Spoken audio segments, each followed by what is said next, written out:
Welcome to episode 127 of the Guardian 1 podcast. We record live Thursdays at 8 p.m. Pacific, 11 Eastern, right here on twitch.tv/Guardian 1 Network. My name is Remy, and tonight I'm joined by Jez. Good morning. Agrios. Greetings, Guardians. Sharks. I want a Destiny 2 man bag. Gray. It's per sharks. Person dolls for sharks. Good evening, everyone. And very special guest, Dame of the Year, Yunalala. Hi, everyone. We're going to be talking about all things Destiny, but first, housekeeping. Hello, Guardians. Thank you for listening to the podcast, however it is that you are choosing to listen. Be sure to follow Guardian 1 on Twitter at G1net. That's G1NET. In addition, be sure to check out the Guardian 1 website at guardian1.net. If you want to send us an email, you can send it to feedback@guardian1.net. We also have a Bungie.net forums group. We utilize the forums for both comments and feedback, so be sure to join the conversations going on there. Big thank you to all those currently in the Twitch chat. As Remy said at the top of the podcast, you can watch the show live at twitch.tv/Guardian1Network. We broadcast every Thursday at 11 p.m. Eastern, 8 p.m. Pacific. If you can't catch the live show, you can always find the podcast on iTunes, as well as upload it to the Guardian 1 YouTube channel at youtube.com/Guardian1Network. Guardian 1 is a proud member of the Guardian Radio Network, so be sure to check out the Guardian Radio Network website at theguardiansofdestiny.com. There you'll find all of the different podcasts as part of the network, including the flagship podcast Guardian Radio. They broadcast every Monday night, 8:30 p.m. Eastern, 5:30 p.m. Pacific on twitch.tv/Guardian Radio.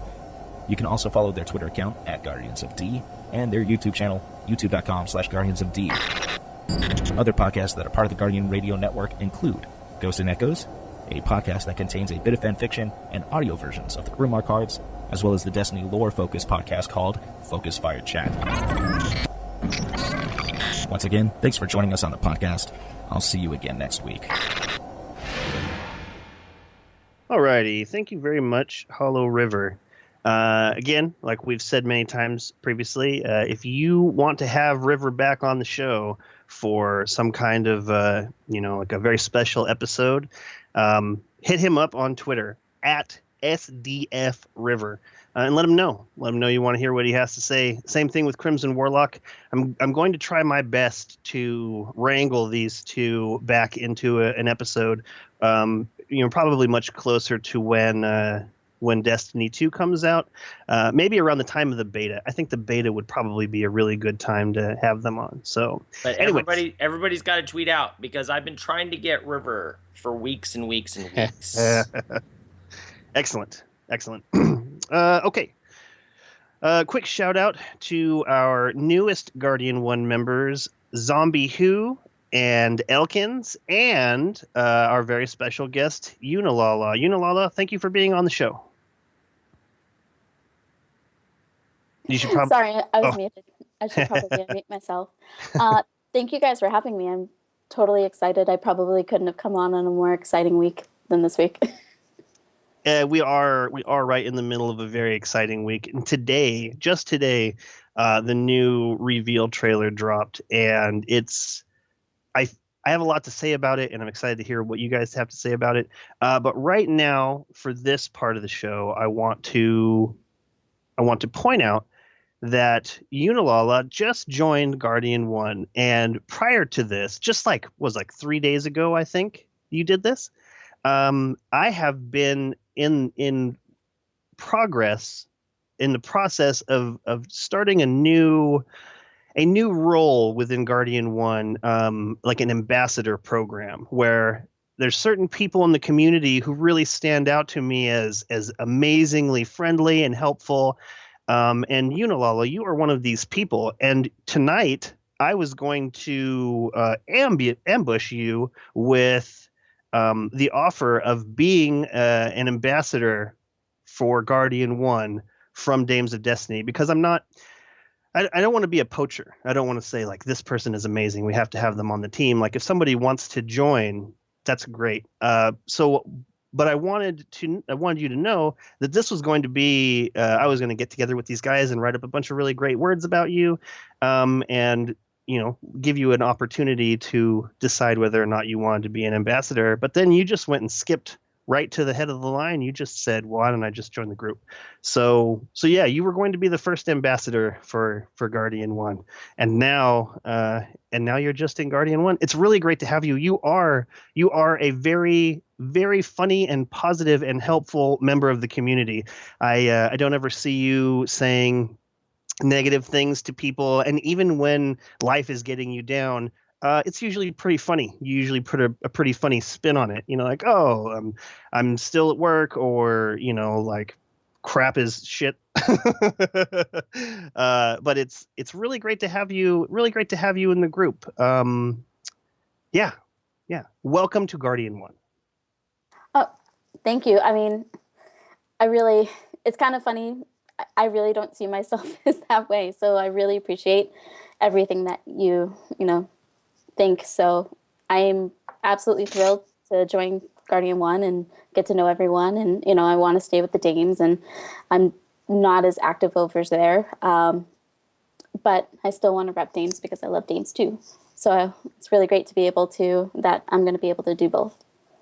Right. I definitely not interested in breaking up families, definitely not interested in saying, like, even just saying to you, like, well, why don't you come over and be part of Guardian One? Like, what are those dames doing anyways? Because I see those dames everywhere and they're doing all kinds of stuff. So I couldn't even use that as an angle.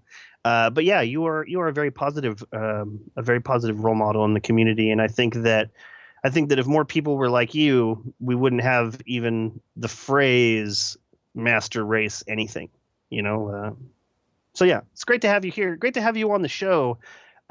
Let's get right into the reveal trailer. What did you think, Yunalala? Why don't you give us your overall, and if anything stood out to you as very cool or anything stood out to you as not very cool? What are your thoughts on this reveal trailer? Well, the whole thing it's really interesting. Just being able to see how cut off it looks like our Guardians are going to be. And I'm not going to take credit for this because someone else noticed it first, and it was actually Duba. Duba tweeted this out.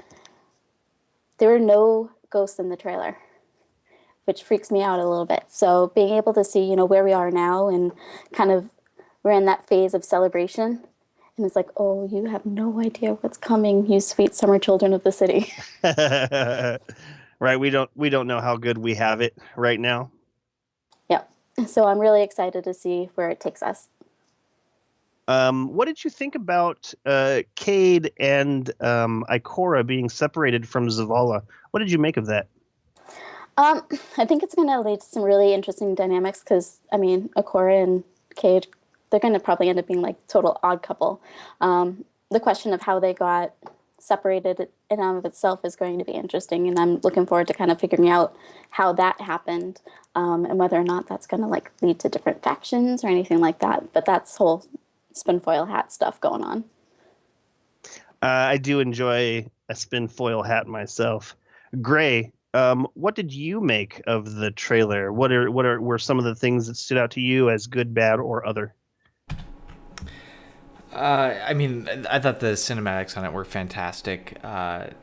It was creative, innovative. As far as things that I took away, probably the most striking thing is you have this teaser, which I actually like the teaser a little bit more just from a concept, where Cade is strolling off with Zavala, and they're going to continue their defense of the city. And now they've moved to this next phase where the city's gone, they say. Tower's lost. I love how all their stuff is gone. That's probably my favorite part, Remy. I want to talk to you. How did you feel when you saw the vault blowing up in that trailer? Okay, so there's been a lot of conversation specifically on this show and specifically from Agrios where he's constantly very interested in a story reason for things being in the game, and I'm in that same camp. Like when Dinklebot got kicked to the side in place for Nolanbot, there was very much an interest in why is that, and it makes sense for them to just gloss over it and basically pretend like year one never happened. But in this case, they directly say, all of my stuff is gone and all of your stuff is gone. And the only problem I have with that, and this is not bad, this is not a bad thing, but what about the stuff that I'm holding? Like my character has gear on me. I get that I lost all the stuff that's in the tower, but what about the stuff that's on me? But at the same time, I get it and I like it. And once they announced that nothing was carrying over, and it really freed me up. Like I did some amazing destruction of gear this last week, leading up to Age of Triumph, where I broke it down to where each of my guardians carries one of each element of machine gun and one of each element sidearm, and this is what they have naturally, so that the more specific weapons, like maybe something I would bring into like a PvP, those things will still be transferring around, but I wanted to have like a basic. Also, I had a lot of sidearms and a lot of machine guns that were really nice, so it was nice to spread those around. But it is nice to see them address that in the trailer. Continue with your thoughts on it. Yeah, I think that one of the things that I'm really curious, since we're losing, just to focus on that one piece of it, because we'll let the panel discuss all the other interesting dynamics in the trailer. But what if Destiny 2 starts and you're only allowed to have what's on your character until you progress in the story to a certain point that you've developed a stronghold where you can keep your stuff? And you're going to have to make sacrifices earlier in the game to say that you can't just keep everything that you want to keep. What are your thoughts on that, Remy? If you were sleeping and if they did it, you had nothing wearing, so you didn't have anything. Right, just and that my would be why they say it. Just it's my like, jammies. Yeah, you just wake up. Okay, throw on some hand-me-down jammies. It would be really cool, Gray, if what they did was have that be like a final chapter in Destiny 1 where you begin this story where, Destiny 2 is about to launch like tomorrow, and so they put out this last story, and then you can go through this mission where you watch the tower blow up, so that when you get into this next game, it makes sense that you don't have anything. But yeah, I don't know. I like where you're going with this, Gray. I always like your train of thought. Always very thoughtful. Continue. No, I mean I wasn't expecting this. Maybe I was a little bit out of the loop just because of real life things. So today was an exciting day. I was happy, and I'm gonna kind of sign off on my comments on the trailer because I know these other guys are gonna wanna jump in. Yeah. Okay, I want to address Bishek 43. K-Dub is not on this show. That's where K-Dub is. He's on Guardian Radio on Mondays. Additionally, Lithe Panther says, "Oh God, Remy is a machine gunner," and this is a relatively new happening, and it was born from. I was always saving my rockets until there was a nicely tight packed group of enemies, and they just never ended up showing up. And I don't know how many times I've killed myself with a rocket because I'm trying to edge myself around the corner. So really, machine gun, I'm not going to blow myself up. I can take out so many bad guys. So yeah, so it's relatively new, Lithe Panther. Let's see, Sharks. What do you make of this reveal trailer? Things you're excited about, things you're not excited about. things that nobody has pointed out yet on Twitter? What do you got? Okay, so wow, you're leaving it really open for me. Okay, so first off, I thought that we talked about this last week. I was really bummed last week when all these leaks were coming out of posters, and I was kind of condemning people out there for doing it at this time in Destiny 1's iteration. And so in no little tiny part of my brain did I actually believe that the week that I go to a hockey game out of town, I'm nowhere near my PlayStation, that Bungie would go and drop all this stuff. So first off, bam, awesome, absolutely awesome, really epic stuff. I loved the teaser trailer. I loved the actual trailer itself. It is everything that we have been asking for as far as kind of bringing out the characters more and really showing us what those characters are like. And I have a feeling that this is just a small taste of that.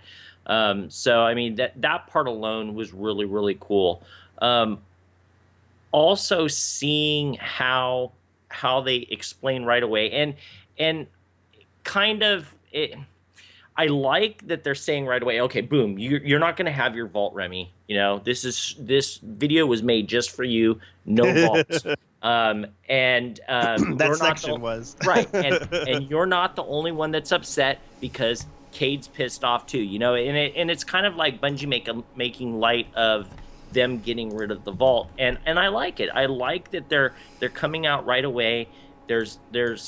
We're not going to have these small expectations, which Bungie's really good at doing, you know, implying that something might happen or you might have something in the game.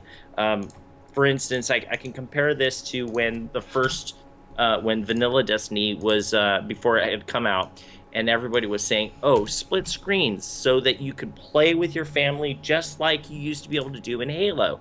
And they never said no.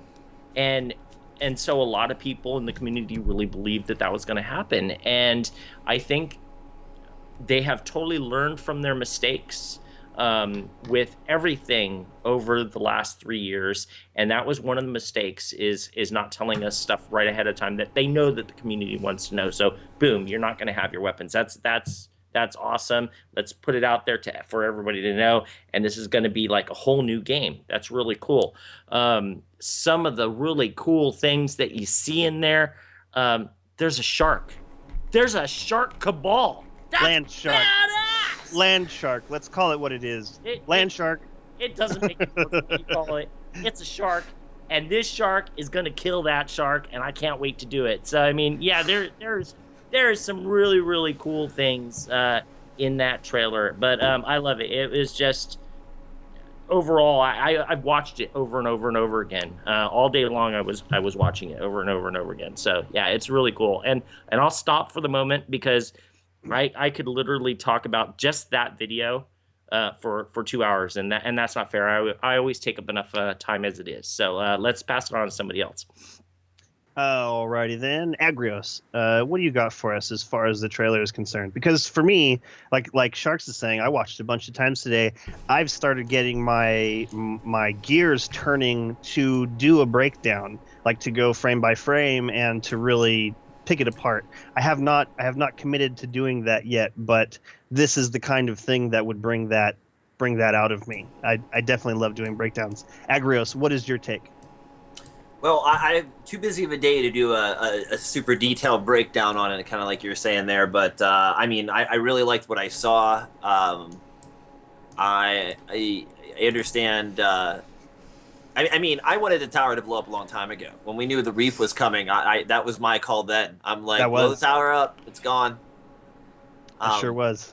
So yeah, I'm all over that. But I like change. I like evolution in game. I like the story to have forced that evolution. I don't want to feel like it's artificial. Just like, oh, this is what we decided, so now this is what you have to do. So I do very much like story. I very get involved with that. I don't go so far as to like getting to the like role play characters, but I'm like borderline right there. If I had a bunch of people around me trying to like make that happen, I'm sure I'd be all over it. I see. Is that the end of your answer? Yeah. Okay. I tried to say something different than what you guys said. I mean, I'm hyped and agree with a lot of what you guys said. I just tried to add to it. So. Gotcha.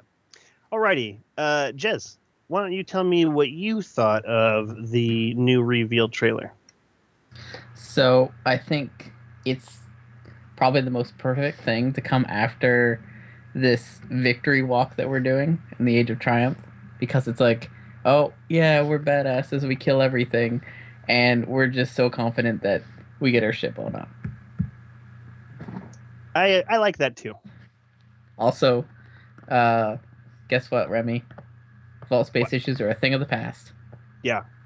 No, I wish that I had the ability before just this week to really go through and delete some of the things.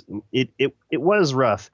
It was rough because I did have a lot of really good rolls on some stuff. But I kept vacillating between keeping everything and deleting everything. Like really, if you were to look at a breakdown, a pie chart of all the weapons I use, there's like six total weapons that I've used basically nonstop over the past like 6 months. Like just solid, I have all these other cool things, but I don't ever use them. So once I don't know what it was. I don't know what it was that I triggered in me that said, you know what, just delete it. You know what, just delete it. You know what, just delete it. And I almost couldn't stop myself. Like I found myself just deleting things, even though I had plenty of room built up. I did save a lot of year one stuff, things that don't have the little earmark for the different times. So yeah, I'm glad vault space is a thing of the past, and I feel really good about my vault as it is right now. And I've been eyeballing some other things to delete. I don't even know why. It's just blood in the water. I just I gotta delete it. Okay, so I wanted to wait. I just wanna be the devil's advocate and throw something into this. You're glad because vault space is the thing of the past because they're blowing up the vault. Are you going to be glad if they say, oh, well, now you can't have all that stuff. You can only hold what you can hold on your person, and that's only 5 guns? What do you mean, like in Destiny 2? We know from the thing that's all of the stuff is going. Nothing's carrying over. No, that's not what I mean, though. What I mean is, like, you're in saying... Destiny 2. In Destiny 2, what if you don't have vault space? Oh, this is a great question, and I believe that Breath of the Wild has really helped me break it down on that same level, because in Breath of the Wild, you have like 6 spots to carry a weapon in. And weapons break down. It's not even like you can keep one forever, or at least I haven't found one that you can keep forever. And so it's really helped me to just kind of let go of it. It's been really therapeutic, and so if that's the case that you can only carry, just whatever is on you, it's actually kind of exciting. The only problem that I have, and this goes back to year one, is when I found out just how different every single weapon was. Everything felt different. Everything had its own little quirks and feels to it. Breath of the Wild does not have the kind of gameplay that Destiny does, as far as every stick feels basically the same, every sword basically feels the same, like it's a swipe, and that's cool. So like Destiny, I definitely want to have some room to maybe what would solve this. What would solve this right now is if I didn't have to level everything up to get the full use out of it. This has counterbalance. Yep. This has like I understand why they put it in, and it wasn't a horrible thing in the beginning. But once you run through a Nightfall or something, and you get 2 weapons, it's like, okay, well, I'm going to hold on to this until I can level it up. I don't feel like leveling it up right now. Right. So if I could see how it feels before committing to keeping it. And I wasn't saying this to get us on this topic. I was just saying we've only seen a small trailer. We still haven't seen the game, so don't don't get too many expectations. But that's all I just wanted to throw that out there before we move on, since we mentioned vaults. I was having this conversation with Pig Jockey earlier, and he is not sold on Destiny 2 yet. Like, he gives Bungie props for creating a game that feels really good. Like, if there's one thing that basically is a universal comment on Destiny, is that it feels amazing. Like, a lot of people have a huge amount of varied criticism on it, but the one thing that I don't ever hear is the game feels like crap. I don't know that I've ever read a comment that said that. So so I was talking to him, and I was like, I'm just all in. Like, I just am ready for whatever it is that Bungie says it is. I mean, I feel like they've earned my faith in them from, years and years and years of playing Halo and interacting with this community, and, being part of, waiting outside at midnight for games to release. I feel like they've earned my trust. Like, I trust them. And seeing, what I thought was the coolest thing was in the teaser for the reveal was when Cade was walking out of that bar, and there's an explosion right next to him, and he's like blown to the side, but like he keeps walking. It's not a big deal. He doesn't say ow. Yep. He just keeps going. That looked so cool. But you know why? Your cat looks weird, Jez. You gave it a haircut, and now it looks weird. you know why Cade did that, though, right? Why he did what? Just kept walking? Because they implied that he was drunk. Oh. Which is also something very, very interesting. So that this has kind of gone through the social media. Stop the presses. SDF River is in chat right now. Wow. And he forgot to mention that his Triumph progress is 42%. That's pretty good, my friend. Yep. That means that he said something else up here, and I missed it. Okay, so while you're looking for that, a lot of people have said this through the social media hubs. It's very interesting how Bungie is moving this genre kind of a little bit more adultish, implying drunkenness and things like that. So it's I thought it was great. I totally agree with you, Remy. Seeing that, boom, he's just like, and it's not just because he's drunk. He just kept walking on because he's badass. But everything about that. You're muted, Agrios. You're muted, which is probably a good thing, because that meant I could talk without you interrupting me. Dude, it would be so funny. Just keep talking. Agrios is like, man, Sharks is rude tonight. I love hearing Agrios' side of the story. So what were you saying, Agrios? I was gonna say, I don't know. I didn't really take from it he's drunk. I just got the badass part from it there. I mean, that's how I walk past explosions. Okay, well, go back and watch. Go back and watch that teaser, because again, that's something else. While I was down south, I was watching that over and over. When it was first released, I was watching it at night. All right, so I didn't even have any sound on, and I'm just sitting there watching. This is what he's doing. He's got kind of like swashing back and forth with that drink. And then you see he's like, yeah, boom, and boom. You don't do that when you're not drunk. You like bam, bam, and no, it's like boom and boom. How's that go? No, I'm not drunk yet. I think you underestimate that style of character, though. That style of character is not aiming precisely. They're flinging their arms around Captain Jack Sparrow style. No, you're right. I mean, Captain Jack Sparrow is usually drunk too, but there's times when he's not drunk and he's still acting that way. Right. Well, no, but I don't think that it's they're saying he's drunk in a bad way. It's like, he's upset because it didn't go his way. And they even showed that in the actual trailer, so we'll go back to the actual trailer with this too. So he's like, telling you in the teaser trailer, this all this stuff happened. I'm a badass, or at least I thought I was a badass, but I found out I'm not a badass. And then you look at the actual trailer, and they show him, and it's actually at a point where Zavala is talking, and you see one of the Koval just whack Cade, and Cade goes flying. And it's like, yeah, he wasn't a badass. And so he's sitting there having a drink, like, man, this sucks. You know, it's this big ass war. But you know what? I'm still a badass. Even if I'm drunk, I'm gonna kick your butt. I don't know. That's how I saw it. But Jez, did you say that you liked the reveal? Yeah. Okay. I ask for clarification because Oh. life. Yeah, there's a lot of weird stuff with the trailer. Like everyone's like, oh, they're all separated from each other, and Zavala and Ikora and Cade are separate from each other, except Ikora is with Cade type of thing. But it's like, to me, it felt like a trailer of there's a whole bunch of camps outside the city where it's safe, and they're just going from camp to camp to rally them. Right, as the leaders of what used to be the tower, they were the ones they separated into groups, and they're getting everybody together. Right, let's go back on the offensive. Also, I'm a little bit confused because Cade was totally fan-firing the Ace of Spades. I saw that as well. Yeah. That's not a thing. Cade. Yeah.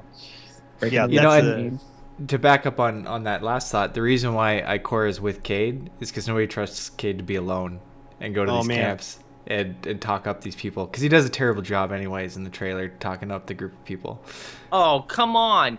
You know what? Okay, no, I'm going to disagree with that. Okay. I'm going to agree with you, Gray. As soon as he's done, so this is the one. Good. This I'm is the glad. this is why I'm going to disagree. Okay, because if you ask any guardian out there, what is it that they care about most?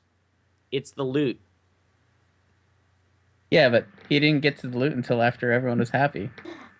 Or just before it was the loot that made everybody happy. Right. Yeah, but like his big speech, and then he added, "Oh, and there's loot." You know, you just gotta jump in. You just gotta jump in, say, "Boys, boys, boys, boys." I'm like a big fan of like raising my. No, totally. Raising your hand is a great way of catching our attention. I like that a lot. It doesn't help me because I'm not looking at the Skype chat, so I can't see your hand raised. Cade actually threatens to kill people. Yeah, that's awesome. I think that's great. It's like, I'll kill you myself. And he also called people, what was it? It wasn't scumbags, but it was like worthless. Yeah, like misfits or ragtags. Yeah. Okay, so one of the other things I was talking about Pig Jockey with is he was like, you know, what is it with? Why are they so focused on Cade? And I had to explain to him, because he's not really a social media person. I had to explain to him that Cade is like a huge favorite, and I like Cade. I like a lot of the things that Cade has done, and I can appreciate somebody who's kind of that Han Solo. I care enough to get stuff done, but not enough to really make a career out of this. And Cade has himself, you know, said like, take me with you, and he's shown that he's generally not interested in being part of that. So I like your idea about Ikora had to go with him to keep an eye on him. I could definitely see that. What I don't like is when they push Cade into sounding dumb. I am so on board with disinterested and disenfranchised and selfish. I am so interested in these characters of Cade, but when he couldn't figure out what the main bad guy's name was, I felt like that was like a cheap joke. Like, it makes him look stupid. And but I don't wait a minute. feel like he's stupid. I'm gonna say how you could see it from a different point of view. Okay, it's not that he is dumb, that he doesn't know who it is. He's just like, yeah, he's some dude that you're gonna kick their ass because you're badass. It's not, he doesn't, that guy is so worthless that he doesn't even need to go out and figure out what his name is. That's how I look at it. That's how I see Cade looking at it. It's not that he's dumb and he doesn't realize. It's just like, oh, that's just another guy that we're gonna have to go out and kick his ass. I don't really need to know his name. Not to mention, every super nonchalant character just makes up nicknames for people because it's easier to not care what their people's names are. Yeah, I'm interested in that. I'm very, very interested in, like I said, the Han Solo style role for Cade. I think it makes for an interesting, like a conflict of interest. Like, yes, I'm the Hunter Vanguard, but do I really care about this? Not really. Like I'm curious to know why he's doing it. Like who had to twist his arm in order to doing that? And then on top of that, why did they insist on it being him? I've seen a ton of hunters wandering around the tower. Why, why is he there? Yunalala. Wasn't that he lost a bet? Is that what it is? I'm pretty sure that they talked about that. I've seen people in lore talk about that before, that it was like he lost a bet, like it rotates and he lost a bet.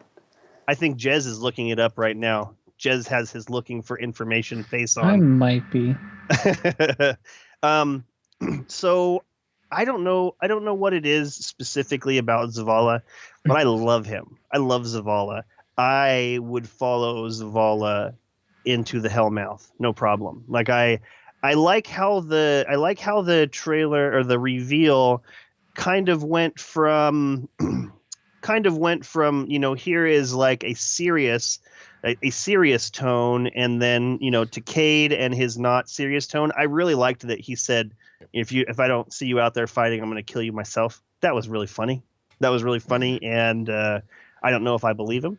Like that goes against also, he would have to do something at that point.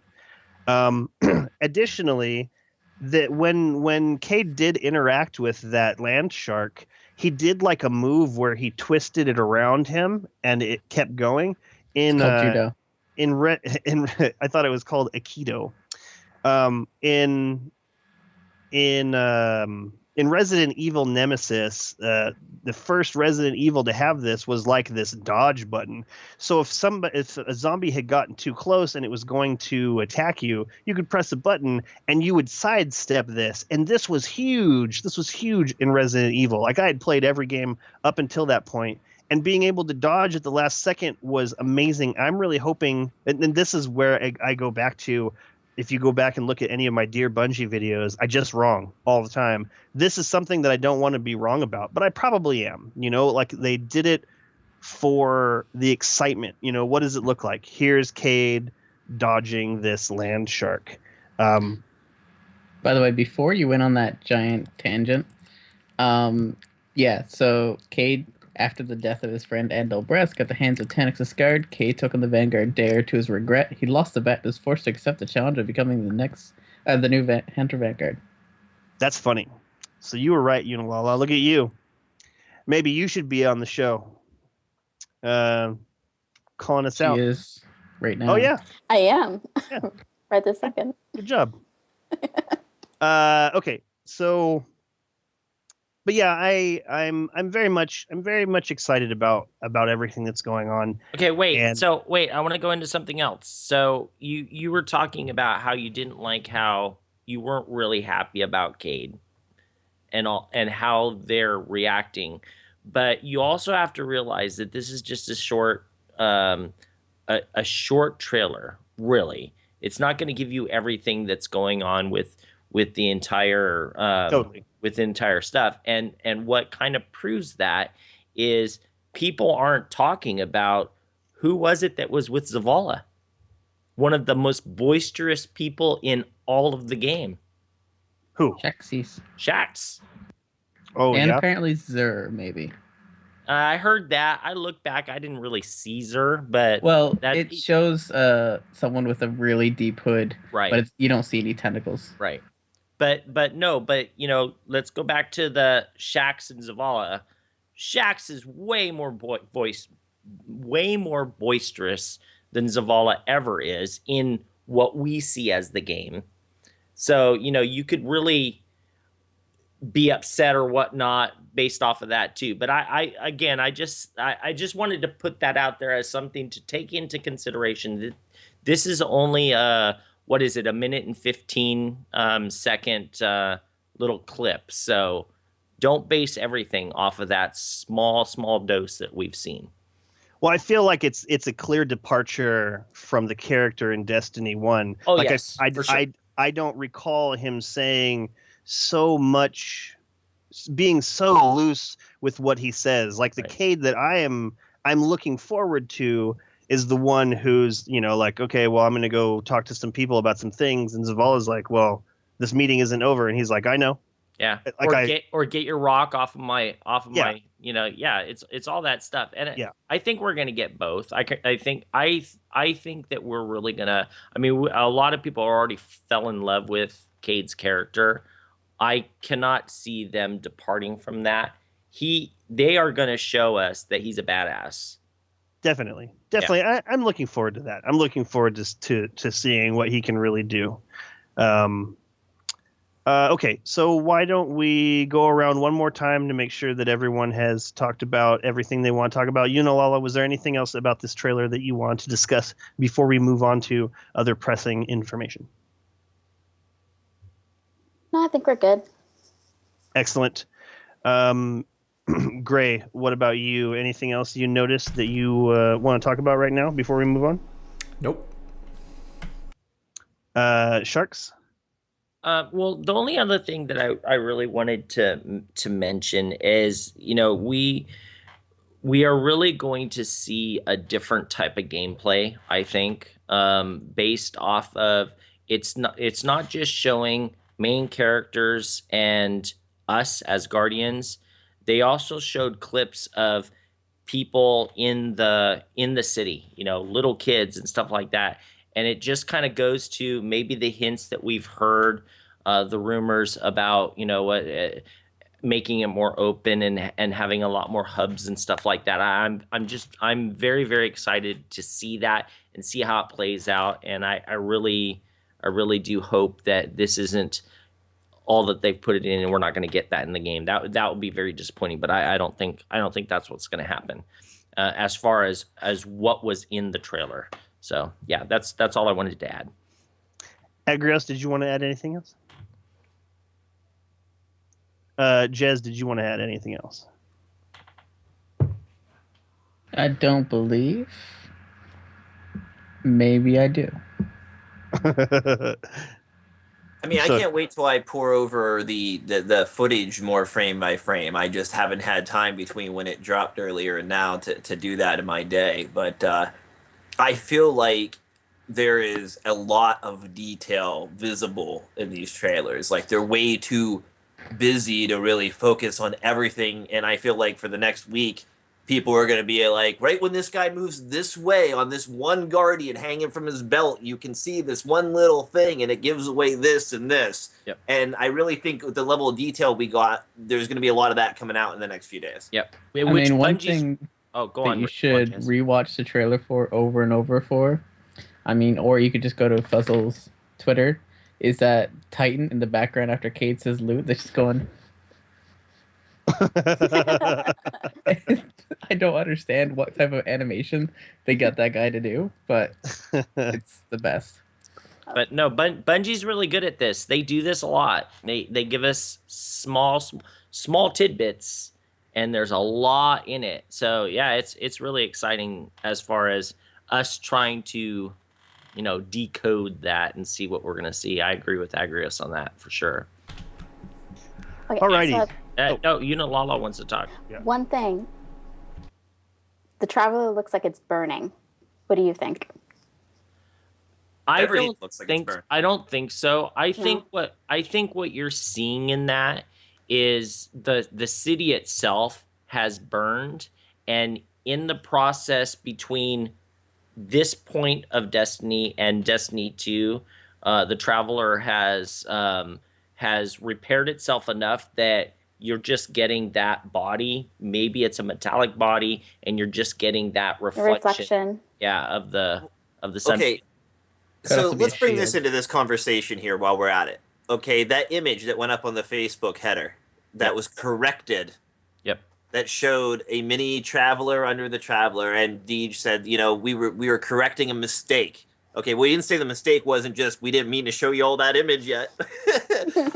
But they said a very similar thing when that stuff leaked last August showing the city burning and the big Destiny giant number 2 for Destiny 2, and they're like, oh yeah, that's all just proposed stuff or just Right.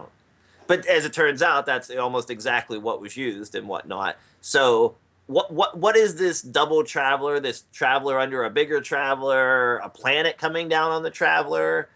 The little tiny traveler underneath looked more like the traveler to me than the big thing that's on the final. So I think I think that the traveler has moved in retrospect to this placing of the city. So maybe now this is really far-fetched stuff. If you want to go on that stuff, I kind of don't think. I think it was just art mistake. But if you want to say that, oh, that was an art mistake and that was actually something that's potentially in game, what about part of the cinematic that, you know, they're grabbing different bits and pieces, because that might not actually be an actual cinematic pose, but the traveler, they may potentially show it healing. So that was a point when it wasn't healed. Then when it's above the city and it's in the city's in flames, the traveler has healed at that point, but they didn't take that unhealed traveler out or partially healed traveler out. So I truly believe it's just a mistake as far as that they didn't take all the parts out of that particular scene for that picture. Okay, yeah. So, I mean, these things have happened before in video game history. The game Okami ended up using in their actual case was an image that was up on IGN, and if you looked closely at this image, you could see the IGN watermark on the game case. Like whoever decided on the art to use, they pulled it down from the IGN site and used it. I don't think that Bungie is this negligent. Like, I don't feel like they're just going to have a picture with two travelers in it. But somebody, I wish I could remember who it was. Somebody that I followed recently. They put they put a fade on an image of the traveler and the city, and it faded into the new image, and that traveler was exactly the same size, and the only thing that happened was that new orb came into view. So it definitely could be a mistake. It definitely could be something they didn't mean to do ever, or they didn't mean to do yet. But it's definitely interesting. River says that maybe the traveler is glowing from within. I could definitely see that. I could definitely see that. I mean, there was an entirely different design on the traveler. The thing that makes me think that it was something other than the traveler is that I feel like there wasn't any damage along the bottom. Like, I feel like the new traveler, the bigger orb, didn't have any damage along the bottom, but it did have new markings. Like, it did have like notches. Okay, so this is what I saw in that photo, and it's like you're saying, it's very difficult to really take it into perspective compared to what we have now, because the lighting is different and everything. But I think if you really look close, what you're actually seeing is the repair parts of the actual traveler. So it's not gonna be it. You have some of that that shadow. I'm looking at it now. You have some of that shadowing. It's not full. I'm throwing it up on stream as well, traveler, so you guys will like see what this you had double. before. So At least it's a double orb. Yeah, in our traveler that we have, it's damaged. And if you look at this one, and this is why I say I think it's higher up, because it seems to be that it's further off of the cityscape. But if you look really closely, you can still see shadowing in it. It's not just one clear orb. So, however it's healed, you know, like if you get hurt, you're gonna have a scab, but it's not gonna be completely healed. You know, we've seen proportion inconsistencies with Traveler ever since this game was announced. Mm-hmm. It's true. I think what they did is they drew it, the original, the small one, and they're like, yeah, this is about how it should look. And then someone's like, well, no, we want it to be bigger. We want it to pop out more. So they're like, okay, let's redraw it, but didn't remove that layer of the old Traveler. Right. That's all. Which is very possible. Yeah. But how could they miss that? Right. Well, that's what I'm saying exactly. At the picture, that's what I say too. If you look at the picture, the little traveler is actually about the same color as the smoke. Yep. So if you glance at it, it could almost see like the smoke is just continuing on, and then you're like, wait, that's a little bit too smooth. And of if a you look, curve. but if you look at when people draw, like well, let's talk about somebody in the Destiny community, Lay Summerstone. All right, when he draws, he does it in layers. All right, so he'll be doing his Exo Watermelon, and you'll see like maybe he'll have the head, but then in the background he'll have the eyes and all this stuff, and he might have all these other layers, and that layer he just didn't delete. So it could be the exact same thing, and then when they're going to take that print, they go, okay, save all the layers. And they look at it and go, yeah, that's cool. That looks awesome. Save all the layers. And then, like what Jez says, you don't notice that, that dark, that is a round part there, you know? Lithe Panther says, maybe it's another traveler serving the darkness. And I could see that. Then Crimson Warlock says, I'm going out on a limb and going to say it's the Cabal Empire ship. Wouldn't it be crazy if there was this, race of travelers and the Cabal got their hands on one, so they're at the helm of this living being, not unlike Encounter at Farpoint in the original Star Trek Next Generation. I could definitely see Cabal do not really mess with circles very much. Since we're talking about crazy theories with this, I mean, they did move Phobos. It does look like a planet, so I would totally think that, they just stuck jet engines on the moon or blasting it into us or something, Right, or maybe that's it's not, maybe it's not a vehicle, but maybe it's something that if it gets within a certain amount of distance from our traveler, that it disables, ghosts, it disables supers. I could see that too. So, all right. Moving on. Excellent. I want to take a moment right now, Yunalala, and ask you some questions. Get to know you a little bit better with this group.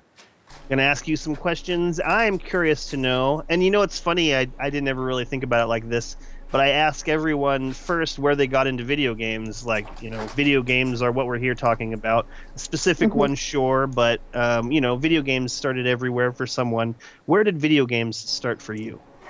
Oh, ever since I was little, like, we had an Atari. So we had Atari, Nintendo, played Duck Hunt. I love to play, believe it or not, like, is that music? Oh man, Gray's so happy he's wearing that hat right now. He could just point his face towards the ground. Your green screen is getting offset by how red your cheeks are right now, Gray. And now you're muted. You're still muted, Gray. You're still muted. If anybody ever wondered what the music is on the IGN website for the Destiny 2 expansion leak information, you just got it. You just got it on the Guardian 1 podcast. It's censored now for like 20 minutes because we use someone else's music. I know! Copyright infringement. What the hell? So, okay, very cool. Atari is a really great place to start. I started with Atari as well. I just love video games, and I feel like going that far back into video games, it helps you to appreciate today's video games, because back then we had to basically agree on that these 5 blocks, these 5 pixels represented like a person or a car, when it did not do that. It's very abstract, yes. Yeah. It was abstract, but going back that far into video games, like, I accepted it. Okay, fine.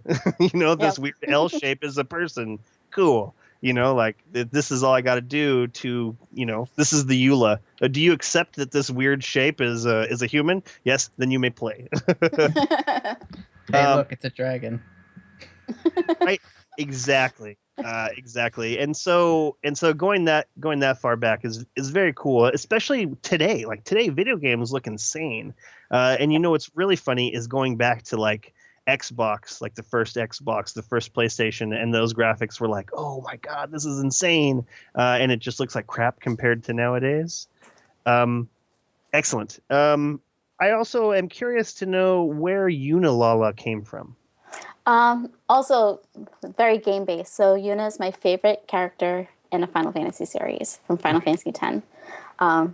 I played that game so much. I could seriously melee the final boss with Yuna, with her staff, and just melee him just with her and kill him. It was amazing. Wow. So that's where I got Yuna. And then Lala came from, I used to play this, my nerd flag's gonna fly here, a text-based web game.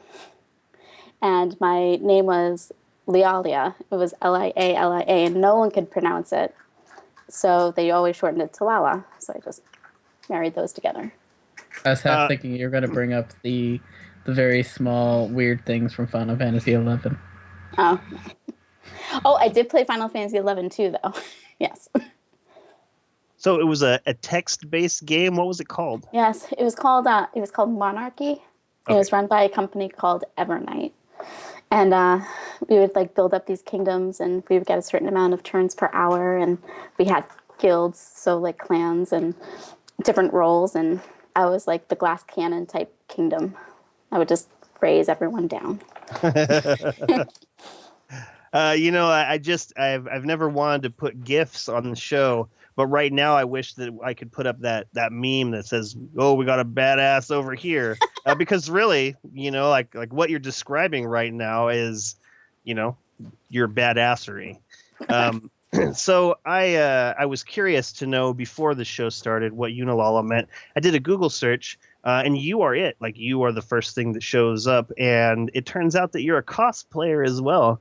Yes. Why don't you give us a little history of that? And then when you have an opportunity, please show the viewers this excellent jacket that you have made yourself. Well, I started cosplaying about 2002 for the very first Anime Boston. And I used to do like 2, 3, costumes at convention. I would do like 4 to 5 conventions. And then, I got, married and had a kid, and that had to scale back quite a bit. But yeah, I mean, I used to do like masquerades and everything, and I would get on stage and be that dork up there and sing and dance and win awards and stuff. But yeah, so I made this. It was just irons-ons, but let me see. Got my bag. So Very cool. yeah, made this for PAX East. So didn't cosplay this year, cosplayed last year, but Excellent.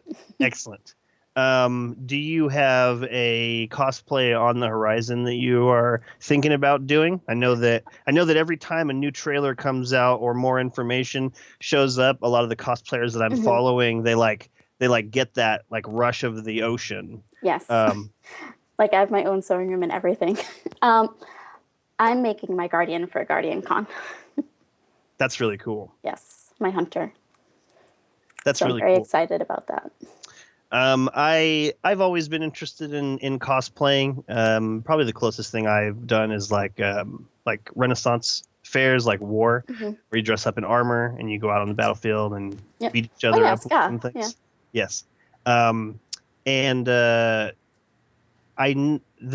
closest thing that I ever came to making that wasn't Destiny, because I am like watching all of the people who've been working with foam, and I'm planning to buy this really sweet book. I believe it's from a guy named Chinbeard. He does really great work. And but the thing that I always wanted to do was, like, I'm not really in shape. I always wanted to do like a burnt out Aang from the last Airbender, like so it would be like me, and I'm like an older guy, and I'm not the young sprightly Airbender that I was, but like Uncle play it up. Iroh. I love Iroh, and that's probably where I would end up going with it, because as cool as Burnout Aang is, and how unique that would be, because I don't think I've ever seen it before, Iroh is the shit. Bottom line. I love Iroh. Man, all of that. Last Airbender, Avatar, It's Korra, amazing. amazing. absolutely amazing. I did make a painted lady costume. Oh yeah, Yes. that's excellent. That is really excellent. Do we have any other cosplayers on this panel? I know Agrios, you were saying that this is somewhere in your wheelhouse. Is there a Destiny cosplay that you have your eye on, or any other kind of cosplay? Oh, well, I have definitely kind of dreamed about doing it, but when I moved down to Florida from where I lived in my old place, I had access to a massive amount of space and workshop area, and I don't really have that where I am right now. So it's more of a inconvenience situation that I haven't been doing it lately and since Destiny came out. So yeah, I'm behind on that sort of thing, slacking and whatnot. Like I've definitely thought about it a lot. I definitely was more in the kind of costuming end than just like cosplay specifically. Like, you know, for Halloween, like I, you know, enjoy Halloween a lot. Like I have no problem doing just like a really elaborate generic zombie, so to speak. I say generic, it's not a specific character of any sort or anything like that. So I like special effects and special effects makeup, and I get really into like doing different things with that sort of thing. So I really enjoy all that. But I wanted to ask you: are you comfortable talking about your costume, or are you kind of keeping it secret? Oh, right no, now? I'm fine. I haven't really started it. I haven't started the construction of it. My sewing room's kind of in shambles right now. I've got a couple new things, but I have fabric for it. I just haven't started it yet. So are you picking out specific pieces from the Destiny world? Like, are you making like are your gauntlets going to be an equipable pair of gauntlets from the Destiny world, or are you Yes. like more going for an overall inspired look?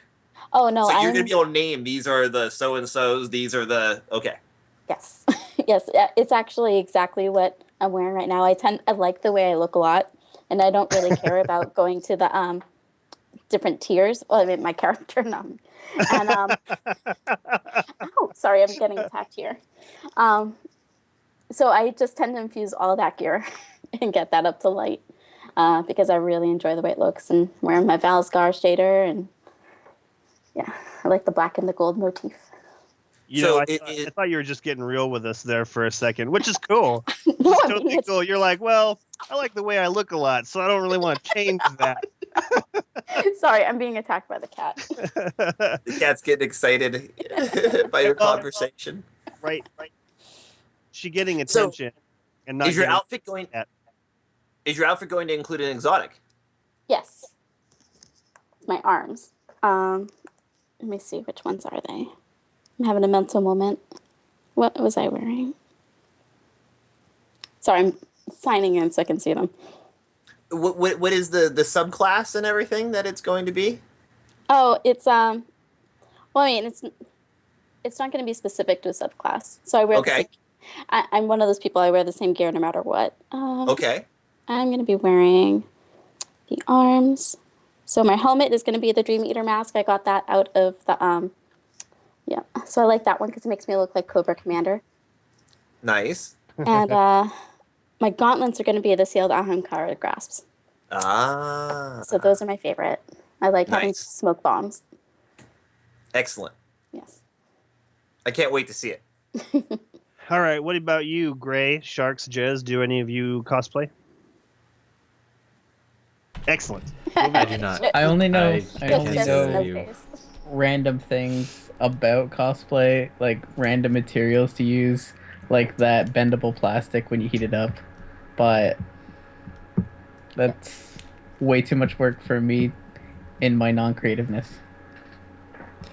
I'm really looking forward to bending plastic like that. Like that's exciting to me.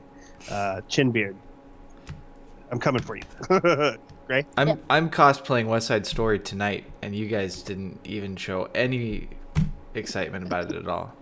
Well, I thought it was Newsies, and I didn't want to embarrass you in front of people. Newsies. That's it. That's the one.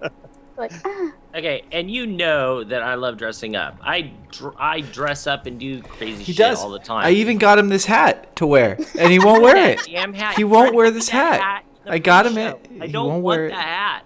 That is not a hat for a shark. Okay, I'm just saying. I don't know. That's Be a why it's pretty so pretty brilliant. That's why it's so brilliant, Sharks. You could just sneak up on people with that. Like, well, that can't be a shark. Okay. They're clearly too elegant. Okay, so you know? let's change the subject. Okay, so I like cosplaying. I grew up going to lots and lots of conventions when I was younger. I am not an expert at sewing, which you need to be this day and age, to get all this stuff bit together. And I also live in Crescent City, which is basically in the middle of nowhere. I would have to drive 400 miles one way or another in order to get to anywhere to actually cosplay anyways. And so I don't have time to do it, but I love doing that kind of stuff. So yes, I think it's great. Anytime I see Yunalala put something on, go and look at her Twitter. She has pictures. If you can be a stalker and see some of the cool things that she's dressed up as and some of the stuff that she's worked on. I think it's great. I don't have the skills to do it, but that's because I spend all my time with my fingers shooting the mans. So that's an important skill. So I haven't done it in a long time. I haven't really dressed up. Like Halloween is cool. That gives you an opportunity to dress up. Show the kids that they're also dressing up. If you search right now, Fremont Zombie Walk 2010, there's a video by Eric Jensen, and I'm actually the thumbnail. Like I have this outfit that I put together with the help of Flounder in 2010, and I was like running through these crowds, and I was just being this weird zombie, and I got stopped by a reporter, and they asked me a bunch of questions, and I just answered brains to all of them. So if you want to see my zombie times, it's pretty funny. I love that hat. Anyways, we should get back to Destiny. Or you know what, Yunalala, that's what we're talking about. Gray, questions for our very special guest, Yunalala. Yeah, so Yuna, tell us a little bit about what really grabbed you about Destiny. Why this game became something that consumed and you were happy to allow to consume such a large part of your life. Well, it's actually kind of funny because before Destiny, I was not into shooters. I never played Halo. Like, the most I did was like a little bit of Call of Duty, Modern Warfare. Like, I would be downstairs, my husband would be upstairs, and I'd just sit in the back sniping. And that was very, very minimal. But I saw the first E3 trailer, and I'm like, this is going to be amazing. And actually, I went radio silence after that because I did not want to spoil myself, because a lot of times they give away way too much. And so I went radio silence. I pre-ordered the special edition, not the big fancy one, but the mid-range one. And then I just played day one. And I'm like, this is actually really good. I'm actually able to kill things with this. So, and I'd never really been able to do that with a shooter before. And I just loved it. I did take a break because I was a little lonely guardian and didn't have anyone to play with. And then when I joined Dames, I found a fire team to call my own. And then I just started playing tons, like insanely too much Destiny. What is it? What is it that has such a good pull? Because I felt it too. Like, I was a huge gamer. I played all kinds of stuff. I played Halo. I played games just to add to my gamer score. Like, I just really enjoyed it. And then, I don't know, as soon as I got Halo, or as soon as I got Destiny under my skin, it was just like I just didn't want to play anything else. And it wasn't until just recently, like, I played Fallout 4 for a little while. I played Final Fantasy 15 for a little while, but it wasn't until Horizon Zero Dawn that I really stepped away from Destiny. If you look at my wasted on Destiny, there's like there's like 2 weeks where I only played right before reset so I could get my packages. So what is it? What is it that because you said you didn't play shooters before, like, and we had we had who is it? Mystic Rose. We had Mystic Rose on the show, and she said that she didn't even really play video games before Destiny came along. So what was it to you that pulled you so tightly? I don't know. It's kind of an ephemeral thing because I could spend hours just roaming around. In fact, I did. I mean, I used to spend like hours on the moon, just going around to every little nook and cranny underneath the surface of the moon and killing every single hive thing I could find, and trying to see if there was, is there like a path I did never taken before or anything like that. It's a great looking game, and just the gameplay is so fun that I just don't have any problem, and I don't feel worn out doing it over and over and over again. You know, that's a really good point.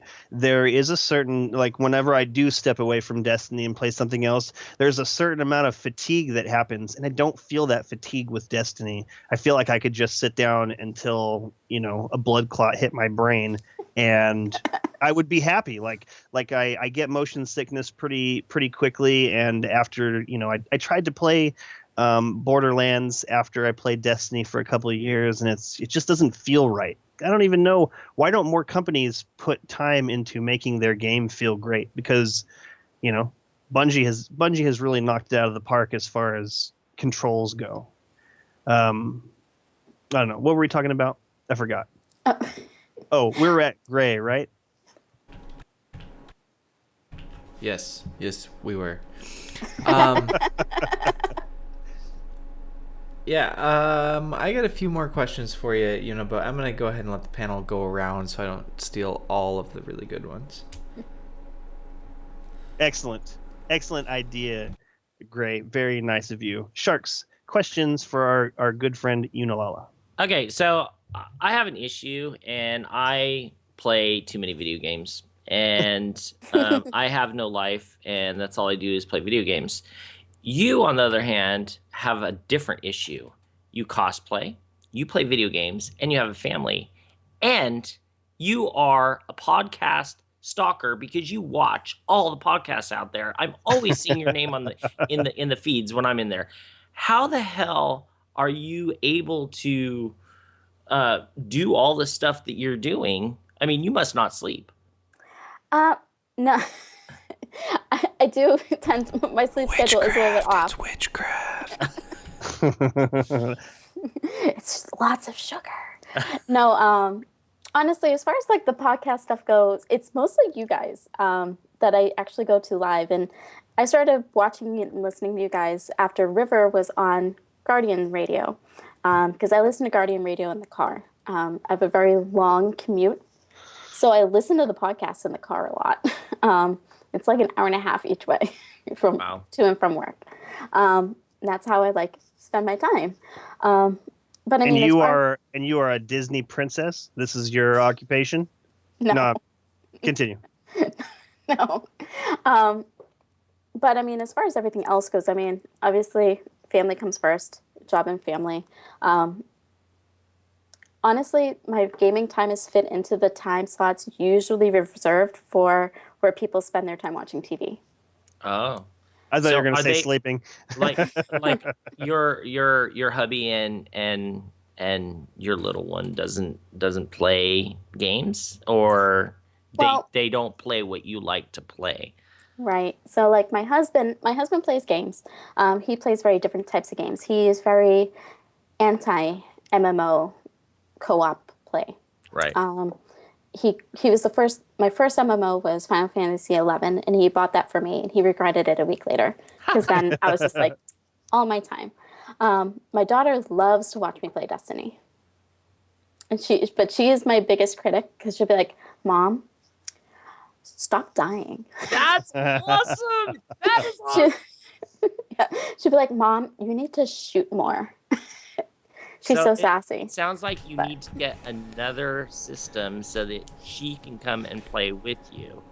You know what? I had the same exact experience with Sharks during the pre-show. Same exact experience. Thanks. We're supposed to tell people that, Gray. What is your problem?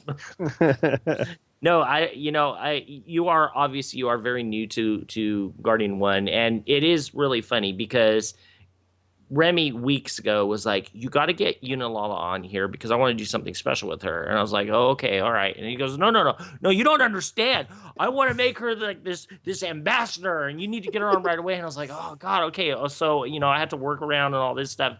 And so having you come in here, you're super new to the group because now you are part of Guardian One. Kind of undercutting everything that Remy was planning. But Sorry, Remy. you haven't really. I don't know, and part of the other thing is I've been gone all week, so I've really been out of the loop, not just with Destiny stuff in general. It's been very, very difficult being a guy that likes being on top of things all the time with news of Destiny, but also on top of everything that goes on in our chats. We have a very, very active clan here. We're always talking and all this stuff, so I don't know if you've noticed this, but we do have families in this group. We have members that have kids and they play with us. So, it is totally a thing.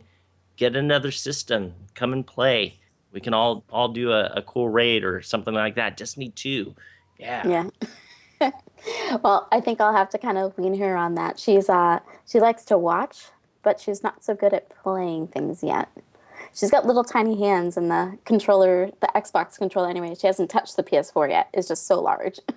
I tried to get her like a tiny one because they used to have them and then they stopped making them or something. That's awesome. Yep. Okay, now on another note, you said that you started off playing like Atari and Nintendo. How did you branch out from those kind of games going into a game like Destiny? Because Destiny was this whole conglomeration of games. What is it that drew you to playing a new type of game like that?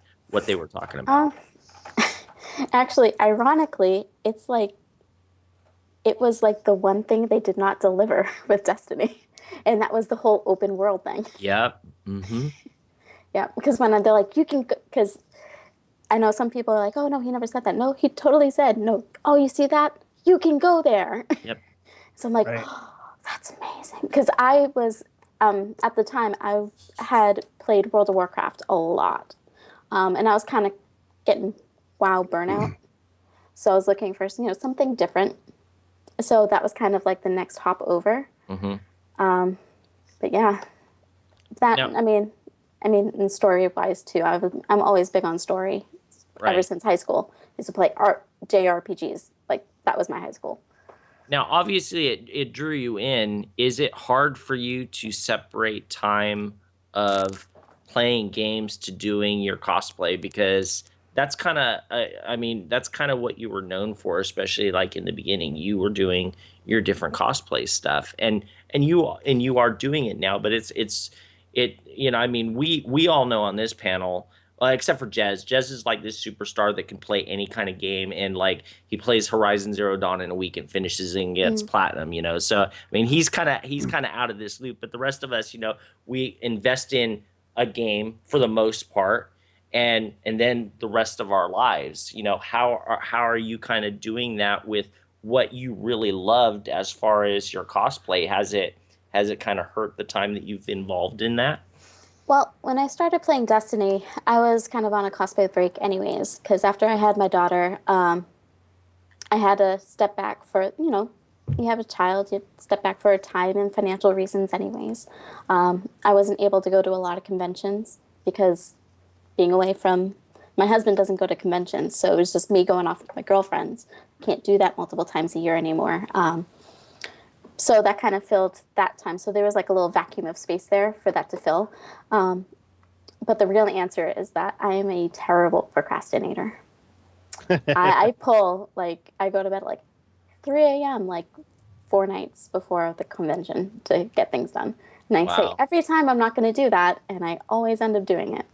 And all my friends know that. That must be a cosplay thing, though, because there have been lots of TV shows and programs and stuff about cosplay, and I swear to God, all of them do that. All of them are like, oh, I'll get it done later, and then it's day before. Oh no, I haven't done this. Let's do it. Yep. So there's been times where I'd bring in a tote of things to work, and I would bead things on my lunch break. That's funny. Yep. That is funny. All right, moving right along. Agrios, what question or questions do you have for Yunalala before we get back to the Destiny news? Well, most of the ones I had thought of ahead of time, people have already asked her about, or I asked about earlier with as far as what I heard about the cosplay, what her specific pieces of her hunter outfit were going to be. But I guess what was the most difficult cosplay you ever did, and what was your favorite cosplay? Ooh, that's an interesting one because I've done a bunch. Um, okay, probably my favorite cosplay was I did Sakura from Sakura Tyson, Sakura Wars, which is it's video game but also an anime in Japan, and we did like a 2-in-1 type costume deal for a convention, for a masquerade. So like we had our normal outfits on top of it, and then we went and we stood behind a screen on stage and we did a quick change and I came out in my battle armor. And that was before it was like a common thing. Now it's pretty common to do that. But before that was awesome. Probably my favorite detail on that was they have like little plugs on their suits. And we used doorstops, and they looked perfect. Everyone's like, "What are those? Did you mold those yourself?" I'm like, "Doorstops." So I'd say that's probably my favorite. Probably, let's see, what was my most difficult one? Probably one of my more recent ones. It was only a couple of years ago. Was Umi Ryuzaki from Magic Knight Rayearth. They had different types of art book costumes, and ours lit up. So I learned how to resin cast and everything. It was so cool. So I would say that's the hardest because I used Warbler on that, and I learned how to resin cast. So awesome. I leveled up with that one. That's cool. Yeah, I like the challenging ones too. Like anything that I get to learn a whole new process for. That's half the reason I do anything I do creatively. Yeah. A challenge. That's interesting. Jez, questions for our good friend Yunalala before we move on to more Destiny.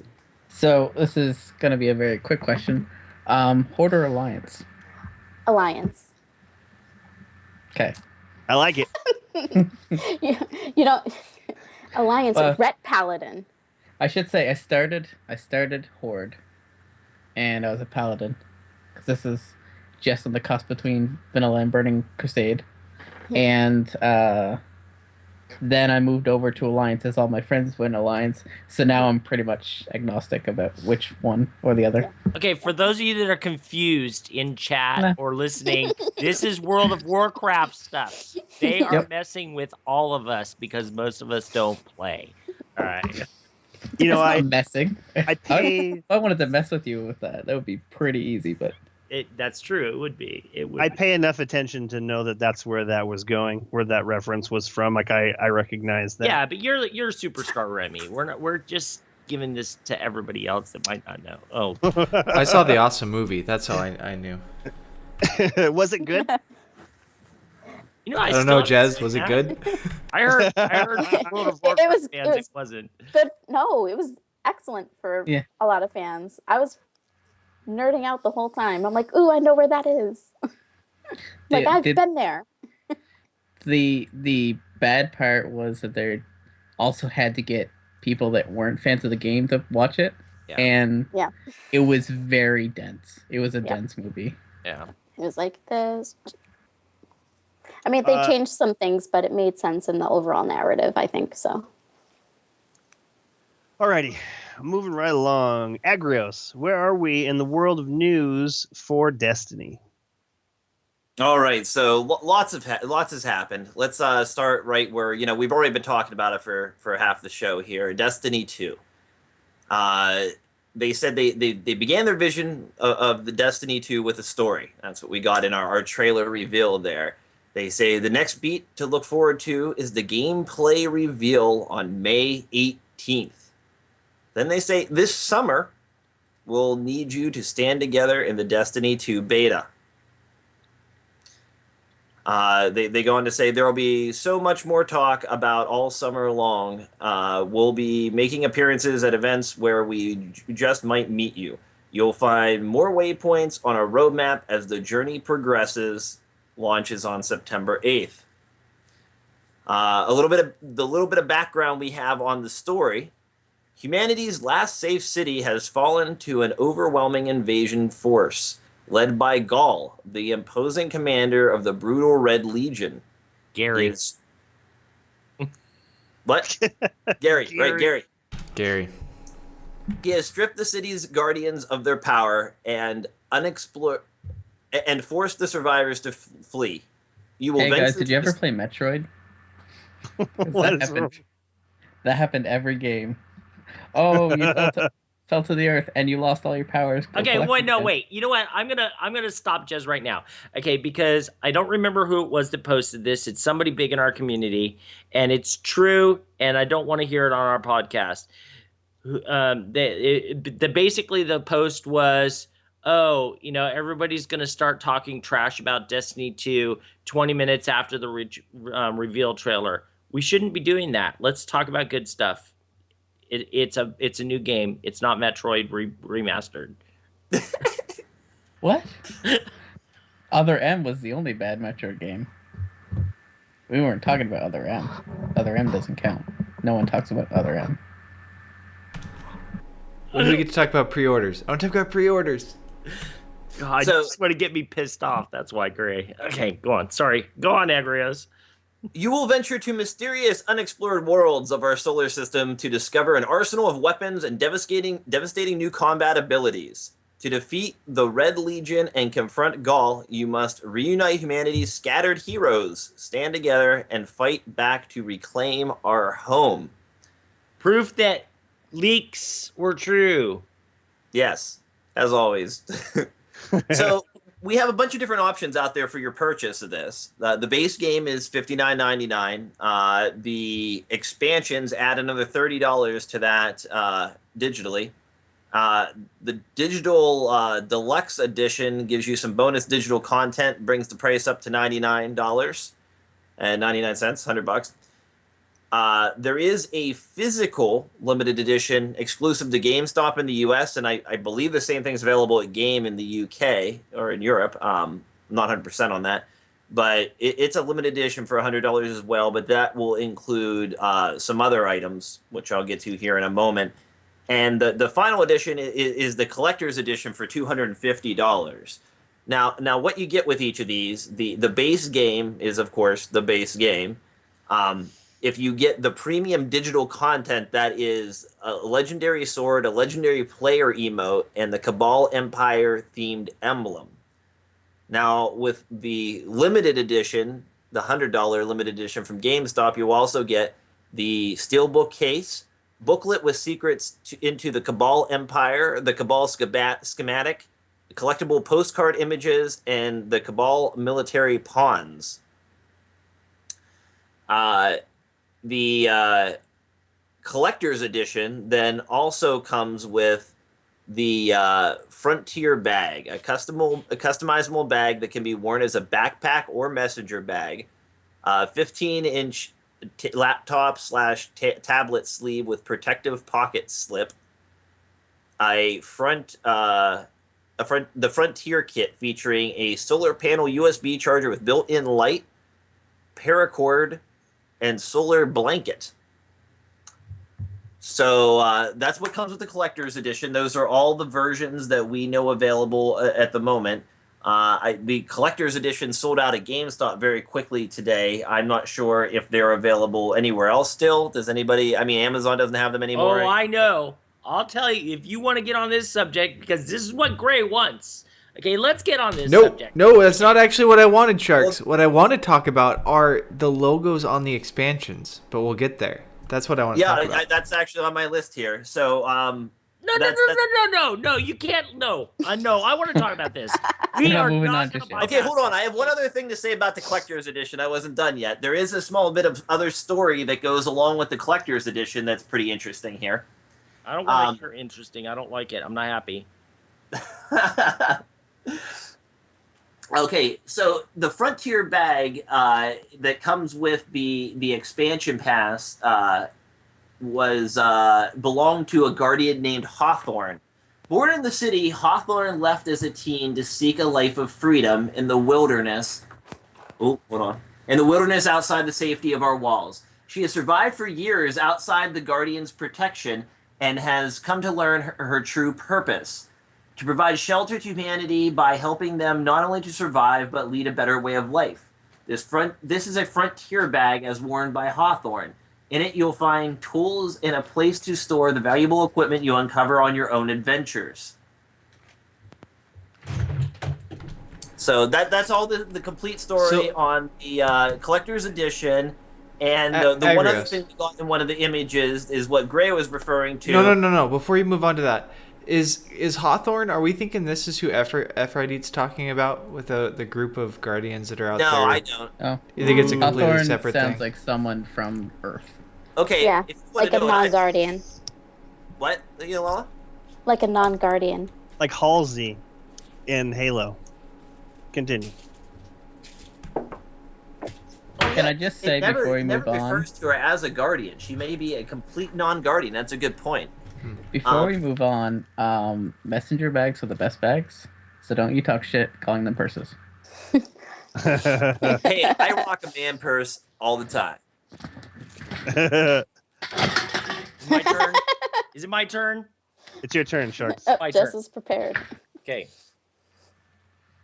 Sharks 3D man. Loves his destiny. Got his engrams. Got his Props little 3D man? Is that what we said? Wristbands, all kinds of different colored ones. He's got mega blocks from all kinds of different people because people love me and they send me things that I love. He has what people like to call dolls, okay?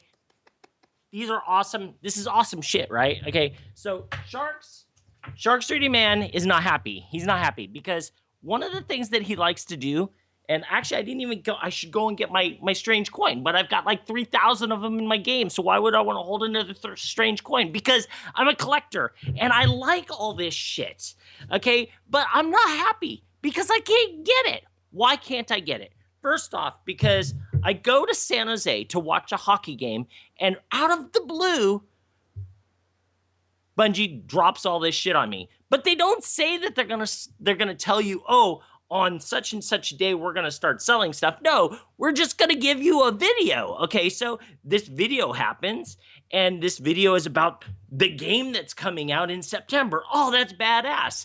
And it was actually Fireteam Chat that was doing a really good rundown. I'm going to give them a lot of credit. They did a great rundown of what was going on. They showed the video over and over and over again, and they were showing all these different places that were popping up online that Bungie said, oh, you know, these are the places that are going to sell it. You go to the Bungie site, Walmart was going to sell stuff, Toys R Us, Target, GameStop, Best Buy, and Amazon. I believe those were the 6. Okay, and I was like, I'm on it. Okay, I happen to be home. I'm gonna order this stuff right away. You go on there, and none of these sites were selling the collector's edition. Yes, I want the collector's edition because I want something like this. I want my man bag. All right, but when you go there, there's nothing online. You can't order anything. Why can't you order anything? Because Bungie and these companies weren't in sync with the web stuff. They didn't care. Didn't matter. You know why it didn't matter? Because places like GameStop, for instance, because that's where I wanted to get it from, because they had that awesome little Cade 6 doll that Agrios has 5 of back there. You know, those are badass little dolls. Look at that. Or statues. We should call them statues because that's really what they are. You order that, you get that extra thing from ordering it from a GameStop, and that's what most people are going to do. They're going to do that. But to go and you order that collector's edition, $250, really pricey thing, right? All right, and there are people in this world that are not like me. River said it in the chat a while ago. He goes, he wish he could be like Sharks, where all he does is play video games all day long. A lot of people, they don't. They work. And there's no way in hell that they were going to know what was going to happen in this video today. All right. So I'm actually really pissed off at Bungie for not dropping beforehand that stuff was going to go on sale on such and such a date. Okay, that first off should have happened. They shouldn't have just dropped it and said, okay, stuff is on sale right this instant, which it really wasn't. It wasn't on sale. Okay, so the other thing is that they should have made sure that these retailers, if they were going to do it the way that they did, they say, okay, so everything is going to go online and you're going to be able to order it right then and there. But that's not what happened. GameStop didn't put it online at all. They had it in their systems. They weren't doing anything with it. Maybe they were waiting for a certain time of the day, which Bungie didn't tell anybody that GameStop was going to start selling it at 12 o'clock or whatever the time that they started selling it. So everybody and their brother that lives by a GameStop, because they live in big towns, not like me that lives 2 hours away from a big town that I can't get to a GameStop right away. They went down to the GameStop and they bought their collector's item in store because it wasn't online. So I actually didn't even have the opportunity to buy the collector's edition from GameStop. And that sucks. That really, really sucks. And I think that I understand that, it is a collector's item. There is only so many that are going to go out there. But you should at least warn people, because I'm not the only one that's pissed off. I know that there are people that were working today that didn't have a chance to do it. They're all gone. That's all I wanted to say. That's what I wanted to rant about, because that's BS. You're a funny guy, Sharks. Agrios, let's get back on track. Do you think that this was preemptive because of the leaks? Do you think that they, things were leaking and they're like, oh shit, stuff's about to hit the fan. We need to present this with the impact we want to present this with and just put it out there? Maybe. Because I know my local GameStop, I called them, and at less than 5 till 1, the store manager said, we were told there was supposed to be an announcement today, but we don't have anything. And he typed it in, it's not currently available in my system. Yeah. And then I heard something, I called back, and they're like, yeah, we got an email a few minutes after 1 and telling us that they were turning it on. Yeah. So the store manager didn't even know that this was happening today. It definitely wasn't like it was with the first collector's edition when they announced it. They had it all prepped. I'm pretty sure they even announced it at E3, didn't they? Isn't that how it was? But I don't know. I am very, very disappointed with how they went about doing the promotion. Maybe it was rushed. It felt really weird to me because Bungie as a whole are really good at promoting things, right? But to me it seemed like, okay, we're gonna throw up a video on Thursday, and the video didn't say stuff's going on sale today. People just happened to be on the Bungie site and they're like, oh shit, there's stuff on the Bungie site. Oh crap, there's all kinds of stuff that's being sold at the Bungie store that's Destiny 2 related. That's pretty crappy PR. Normally they would have like, okay, here's Deej. They got their Twitch. Let's do a Twitch stream. All right, let's get everybody hyped. We're gonna, at 12 o'clock, we're gonna open our Bungie store with brand new stuff.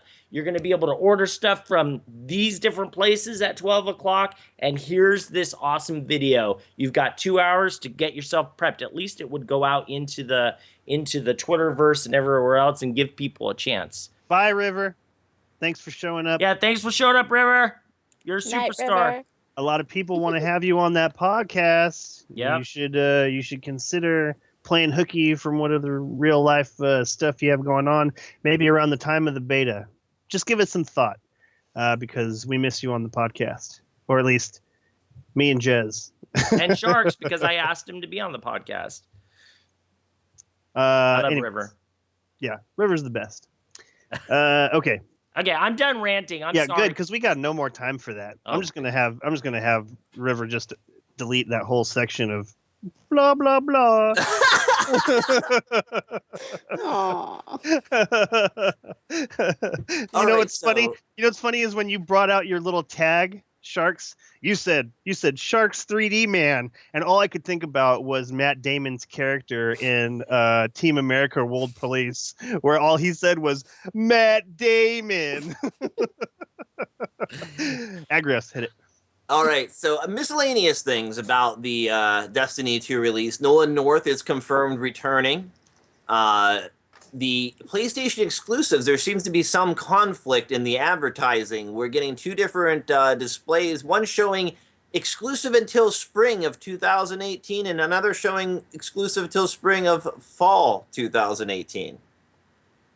So spring 2018 or fall 2018, we're not sure how long the exclusives are going to be for at this point in time. And there's no guarantee they'll end at that date anyhow. They could just carry them on longer anyway. If you pre-order Destiny 2 through the PlayStation Store, you get a Destiny 2 theme, including new Destiny music. Very cool. We also found out that the Destiny 2 digitally has a 68 gigabyte minimum size, which is gigantic. Plenty of vault space for Remy, hopefully. Yes. And probably most interesting of the miscellaneous things we picked up so far, in one of the images for the collector's edition, it shows the expansions 1 and 2 using Osiris and Rasputin imagery respectively. Yep. So it seems that expansion 1 is going to be centered around Osiris and expansion 2 is going to be centered around Rasputin. This is pretty interesting. I mean, we're starting off with Cabal. How does that take us back to Osiris and Rasputin again? This is interesting. Where are we going with this, guys? Gray, you seem pretty interested in this. Yeah, I mean, the Osiris thing people have been talking about for a long time. It obviously would engage the Vex back into the storyline, which we haven't really had a strong Vex storyline really since Vanilla Destiny, right? Am I wrong on that? Correct. Yeah. So except for the all the stuff going into the Citadel in House of Wolves. Right. But that was more about the Fallen. They just happen to be occupying a Vex space. Yeah. But yeah, a little bit there. Yeah. So I mean, I think that's fantastic. But more exciting for me actually is there's that line in Rise of Iron, and I think it's who says it? I can't remember. Check me on who says it, Jez. But they say that they still think that Rasputin is only a war mind, and he hasn't been that for a long time. And then they just drop it. We've talked about this on the show before, that like there's no follow up to what the hell that even means. And this got me really excited because this isn't going to be like, you know, the Exo Stranger that we never get to hear about ever again in Destiny ever. Like, we're actually going to get to find out what the heck is going on with Rasputin and what that line even meant in the dialogue. I agree. That's a great answer, Gray. That's also my answer. I'm just going to erase his name and sign mine at the bottom. I like that a lot. Sharks, what do you make of this? Well, I don't know. You know, it's really hard because we are trying to compare it to what we have now, and we don't know if Bungie is going to go along the same lines as far as having the main game with the story arcs and then adding other random story arcs into it without really kind of putting ends to it. I'm hoping that they're going to take everything that they've had from Destiny 1 and do these little offshoots like the two DLCs, because those are two characters that are pretty big, that people would like to know more info on, and kind of maybe not necessarily end, but give you enough to want you to have more, right? And I think that's a good sign. I mean, having that there as the expansions is a lot better than just some random, you know, oh, here's this new enemy that we're going to fight or something like that. So I like the way that it's going at this point. Yunalala, Cabal, Osiris, Rasputin. What do you make of this? Well, I think it's going to be really interesting how they're going to actually bring in the new players, because when you think about Rasputin, you think about Osiris, you get two really huge, mysterious lore juggernauts, at least for current Guardians. But, with the advent of going to the PC, and then we have all these new Guardians coming in that are going to be picking up Destiny 2, I'm interested in seeing how they're going to be able to kind of introduce them to those characters and then extrapolate on those. I agree. We've been simmering basically with all of these characters and these locations and all of these little tidbits of information. That's a really good thought on that whole thing. I'm curious to see how they're going to do it as well. I mean, I guess they could just say, well, why don't you go play Destiny 1 and you can have your half answers from there. Or maybe it's just going to be simple. Maybe they're just going to start from somewhere near the beginning. There's just going to be like, here is the starting point, and it's not going to matter what was said previously necessarily. Agrios, what do you make of this? Yeah,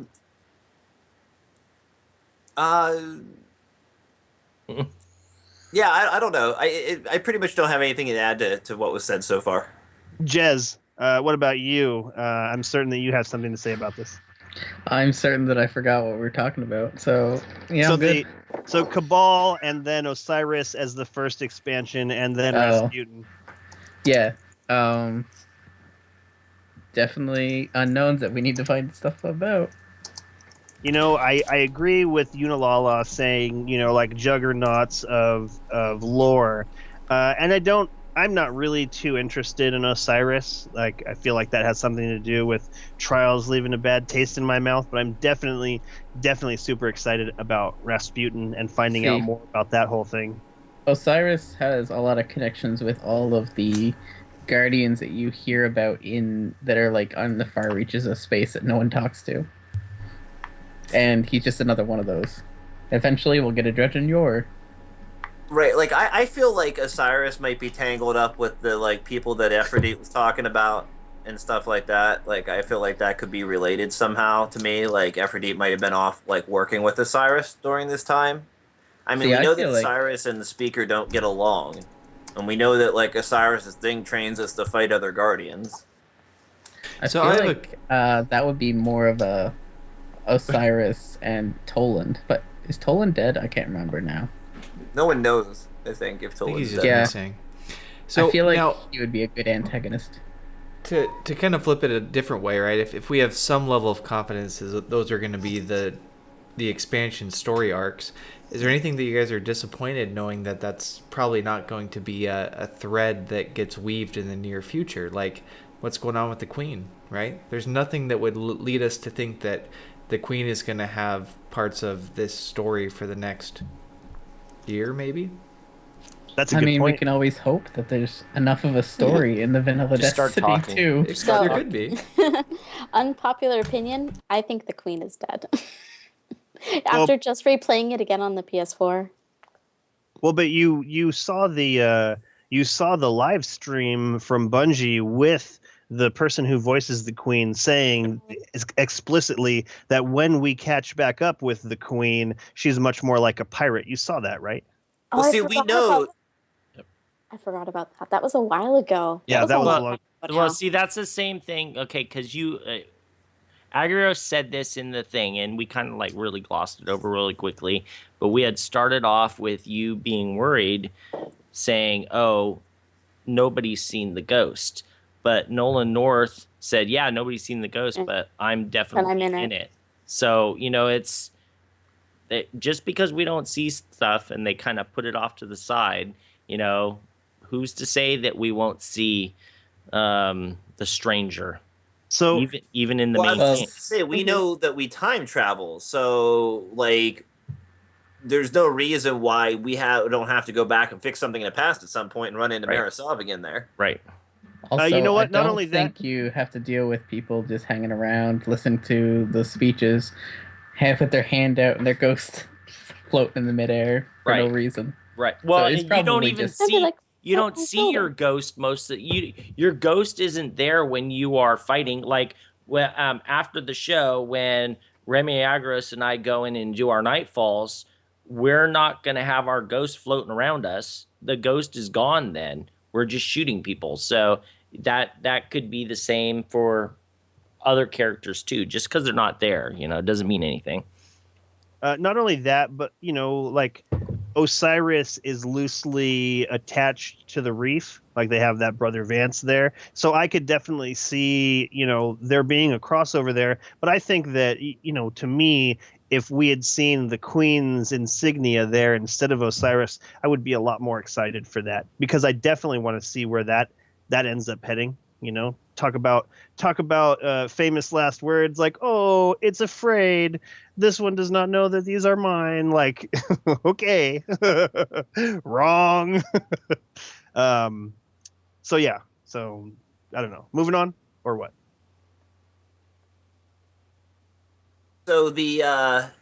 Some we mentioned already before. There's a bunch of new stuff in the Bungie store. Go check it out. All kinds of new items over there to bring in the new all the new reveals and whatnot. Before we go into the next thing here, real quick note: there is the Bungie bounty this week was announced. It's for CXXVII of the Destiny Fun Police. It's going to be in the United Kingdom, 10 a.m. Pacific on April 4th on the PS4 playing Clash. So there's a chance to get an emblem there for you. The update into Age of Triumph. And one final thing to note about Destiny 2. Dead Orbit was right. Wait, you know what? Before you go on to something else, maybe you have said it and I missed it because of rants, but did you talk about PC? Oh, no. We totally Okay. glanced over that. I mean, we confirmed in last week's show that, PC was happening because of leaks and things. But yeah, PC is happening. So. Right. Yeah. No, I mean, it is kind of a big thing. I mean, I personally am not going that way, but there are a lot of people that are waiting for it. And it is definitely on PC. So Do you think I there's actually going to did be have noted- Xbox PC crossplay like they do with, what is it, Rocket League? Where Well, yeah, servers this can is actually actually sync? what I was going to bring it up. What about, isn't it time that our characters can just transfer from all three systems? yep. Like, if Okay, I so load wait. PC, why can't I just have all my characters there? I mean, the consoles have kind of opened it up to a bigger possibility Yep. now, I think. Okay, so According to I'll let Remy say in 1 second. According to PlayStation and Xbox, both of them are open to it. So it's down to Bungie to implement it. Okay, go on, Remy. Okay, so I've been in conversations like this a lot recently, and what it comes down to for me is that I don't have a gaming PC. As a matter of fact, I've never had a gaming PC. Like I've always had ones that just barely meet the requirements. So all of the shaders are rotten and the polygons are gross. But if our characters transfer, I'm not even talking about cross-platform play. I'm talking about if I can play a mission on the Xbox, much like they did with the 360 to Xbox One. You leave a mission on the Xbox 360 and you can pick it up on the Xbox One. If they have this kind of character movement through PlayStation and Xbox and PC, then I will do what I need to do to get a PC to play on there also. I am at the end of my abilities with 6 different characters right now. I really enjoyed it in the beginning. I felt like a badass. I'm going to do my absolute best to defeat these Age of Triumph books, but I just can't do 9. I just can't do 9 characters. You know that won't happen though, right? For What? one simple reason. Okay, PlayStation exclusives. no, but that's just it. Wouldn't that be crazy? Like who cares about PlayStation exclusives Well, no. if you only play on PlayStation? Hold on, that's okay. The PlayStation exclusives will still work. You just, when you go to Xbox or PC, they'll just be grayed out. You won't be able to use them. It'll just be like, okay, I put the code in for my Red Sparrow on my PS4. Well, when I went to my PS3, my Red Sparrow I got at GameStop was grayed out. I couldn't use it because the code would have been put into PS4, so it's locked to that system. Yeah. Okay. Yeah, I could see it working like that. So if our characters, and the only reason I would think that this wouldn't work is because if you would be buying basically a game that you've already played. Like here is my Xbox character, here is my PlayStation character. Like I get to redo all of those things. It's a new game again, but I'm paying another entire game, to play the same levels. And this is just devil's advocate for me. I really hope that this is a thing. Like Me I too. will play on all three systems if they allow me to have just the same three characters. Exactly. I would be more apt to buy another copy for another system if that were the case. Yeah, like absolutely. totally. And that's double the money for me then in that particular case. Yeah. Now, I see this as a highly likely option, whereas I see actual crossplay still at this state, unfortunately, a very unlikely option.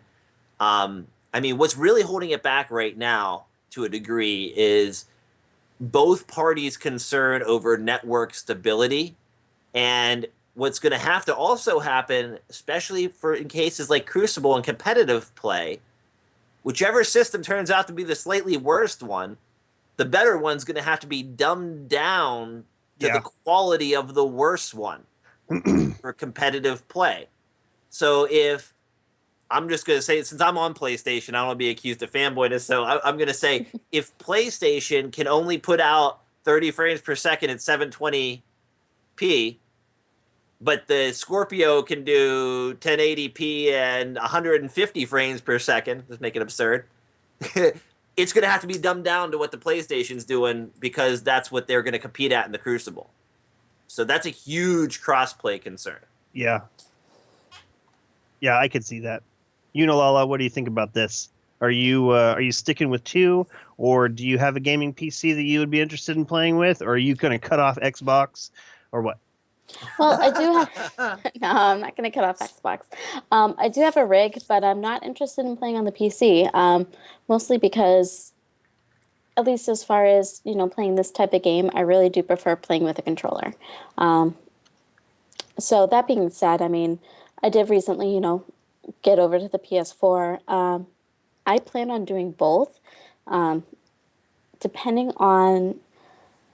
What it looks like. I'll probably end up spending more time on the PS4, but I do still continue. I want to maintain my Guardians over on my Xbox too. There's a lot of sentimentality there.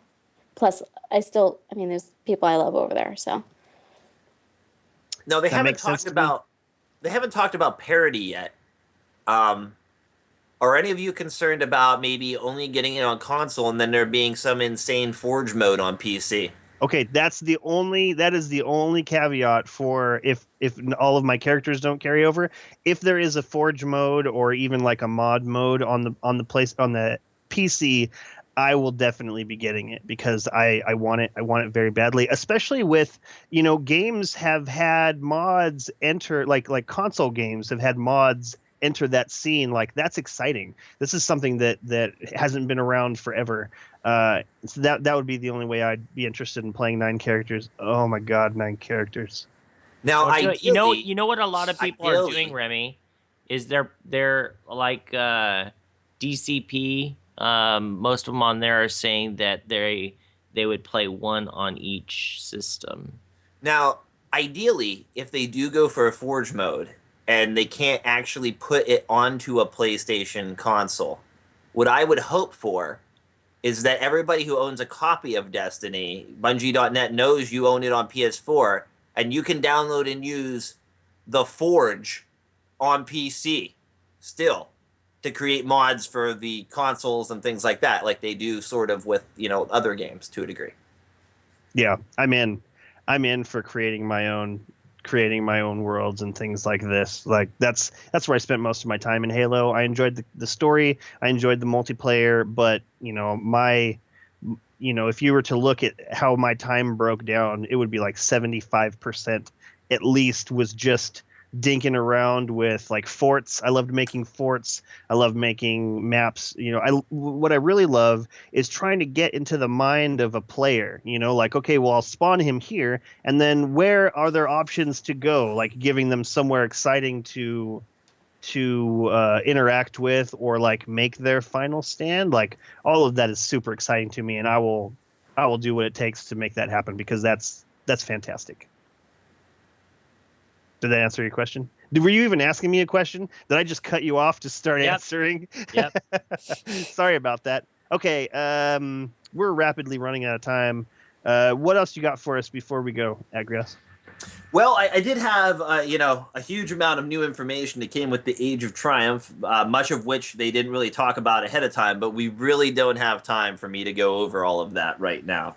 Plus, probably they're not let's- going to drop a bunch of stuff this next week. Like, probably they're going to ride this last week Right. of reveals for a little while. So, okay, show up next week if you want to hear about these other craps that you'll probably be playing anyways. Exactly. Like myself and Remy, for instance, we barely had a chance to touch Age of Triumph yet. But one thing I do want to talk about Age of Triumph right now is where our percentages were in all our books when we unlocked them and such.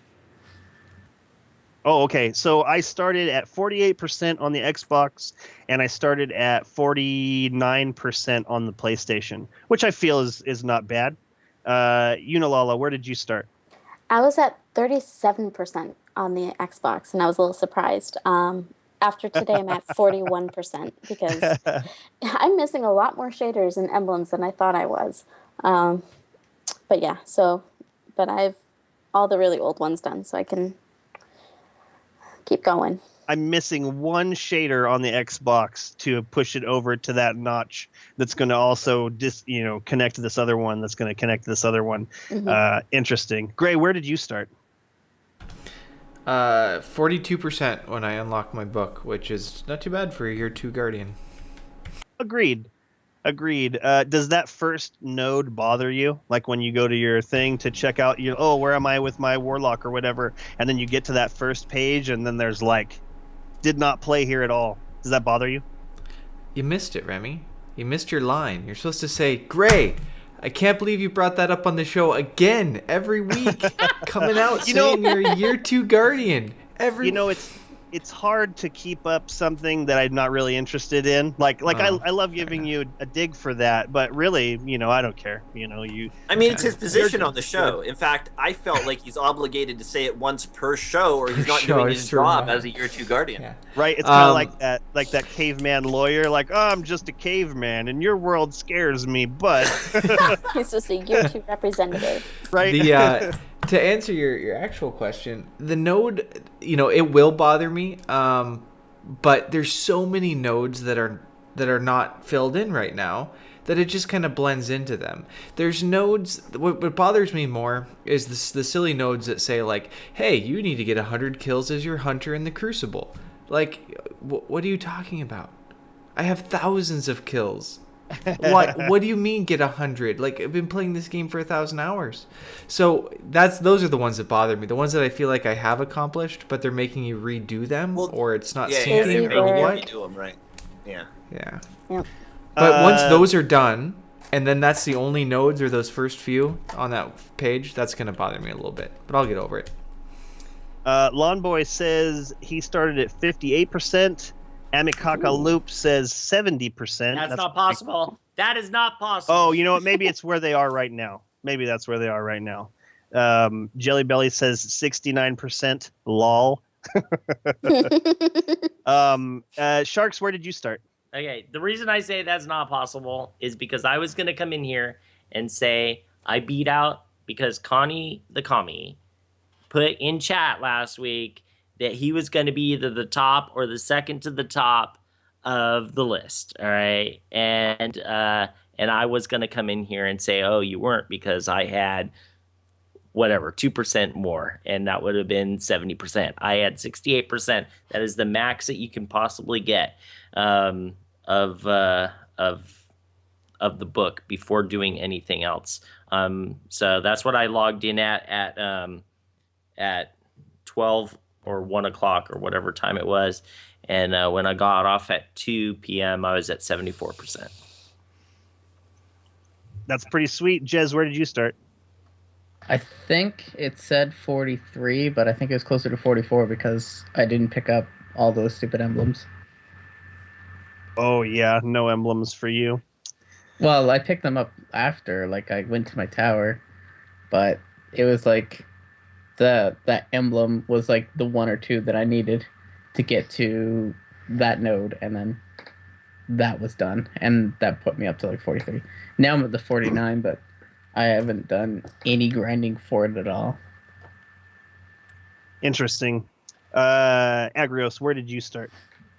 I did absolutely no prep work leading up to this whatsoever. Like I literally haven't played Destiny in weeks and weeks and weeks and weeks, and I started at 53%. Oh, crazy.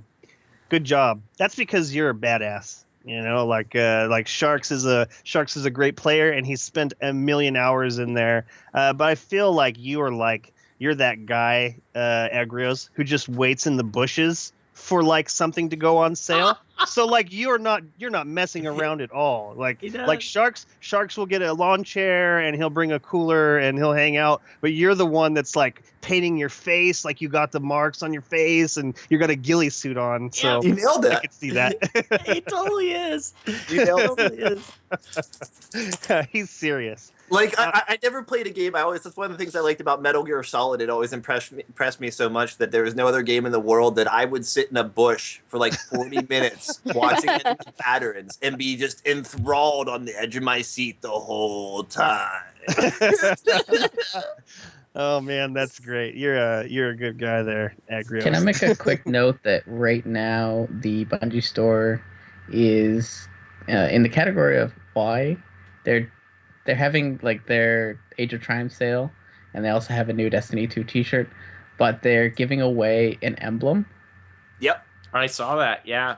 Until the 4th. Cool? It's like a red raid icon, red and purple. Interesting. But like, if it doesn't carry over to Destiny 2, I don't think people go in there and be like, yeah, let's get some new emblem. Oh wait, it's for Destiny 1? Right. Okay. We are now officially overtime. Is there anything anyone wanted to bring up before we leave? Yunalala, was there anything that you're dying to talk about in the remaining seconds of our show? Nope, other than shoutouts. But other than that, I'm good. Gray? Sharks? I promised on Twitter I would talk about my Mega Constructs and my Thrall. I'm sorry I lied.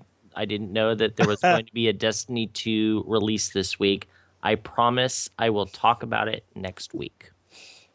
Jez? I'm good. Agrios? I'm good. I got everything. Shoutouts, starting with Yunalala. Okay, my shout out this week goes to the Guardian 1 clan. Not just because I'm on the show, but because you guys did something really awesome for me this week that I would never in a million years expect someone to do for me. So I'm not going to name names because I'm going to inevitably forget someone by accident. But really, just you guys are awesome, and I'm really looking forward to being able to start paying it forward with you. Excellent. And this goes back to what I was saying about that ambassadorship. Like what you do affects the world around you. And you did that. Like Guardian 1 was simply reacting to the stimuli you put out into the world. So thank you. Gray. So my shout out goes to somebody that I'm pretty mean to most of the time. I'm not that friendly.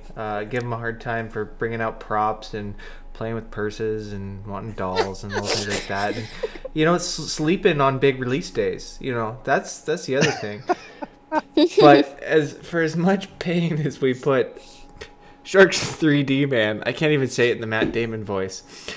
Sharks 3D Man, he's an awesome guy, and we love having him on the show. I love having him on the pre-show, and he's a good friend. So if you're lucky enough to actually see him online, play with the guy. He is skilled. Despite what we say about him, and we just really are taking the mick out of him because we love him and really enjoy having him here on the show. So it's all in jest. He's an awesome guy. Sharks. I'm all choked up now. I can't say my shout out. Thanks. No, that's awesome. Great. Thanks. My shout out actually goes out to everybody in the Destiny community this week. Like I've been saying, I was gone this week. I never played this game, and the one time I do, all kinds of stuff happened this week, and they didn't ruin it. Like, people really kept quiet about stuff. We didn't even get a chance to talk about Raid Challenge or anything like that, and it's really hard to even find any info on it online. Like, people were just really hush about it, and I think it's awesome. Our community is definitely the best. So shout out to everybody. Excellent. Agrios. My shout out this week goes to Guardian on Twitter that likes to clue me in on things. Tagger Zord X, Jure LaCroix. He likes to make tweets informing people in the community about little bits of information he finds that are important, and he actually occasionally comes up with things that I don't know, and that's not an easy task to do, to clue me in on something that I don't know. So big shout out for looking out there and digging through the dirt and finding some good info and putting it out there for us all the time. Right, that's the person who, when you show up in your ghillie suit, is like, oh, finally. Glad you decided to show up 1 week early, 2 weeks early. Excellent, Jez. Shout out to Hawthorne for saving our sorry asses in the future. I like that a lot. Okay, my shout out goes to David, the employee who helped me at GameStop this evening.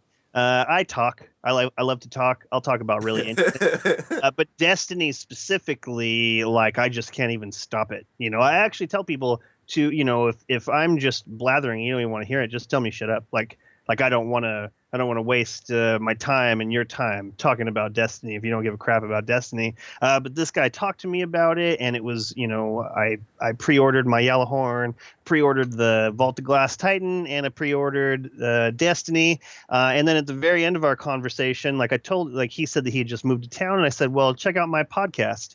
You like Destiny? Check out my podcast. Hit me up. We'll talk about Destiny. And then at the very end, he's like, oh, well, it was nice to meet you. I'm the new store manager. And I was like, yes, I just chatted up the new store manager at this GameStop. Like the guy was cool, and now I have an in, you know? Did you get his number? Well, yeah, it's the GameStop on GameStop down the street.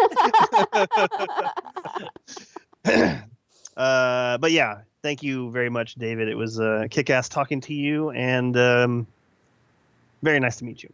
And that wraps up episode 127. We would like to thank everyone listening for tuning in. We hope you enjoyed the show. If you have any suggestions for topics to be discussed on the show, or have any comments on something that has already been covered, please leave them in the comments below, or send them to feedback@guardian1.net, and we will see you next week.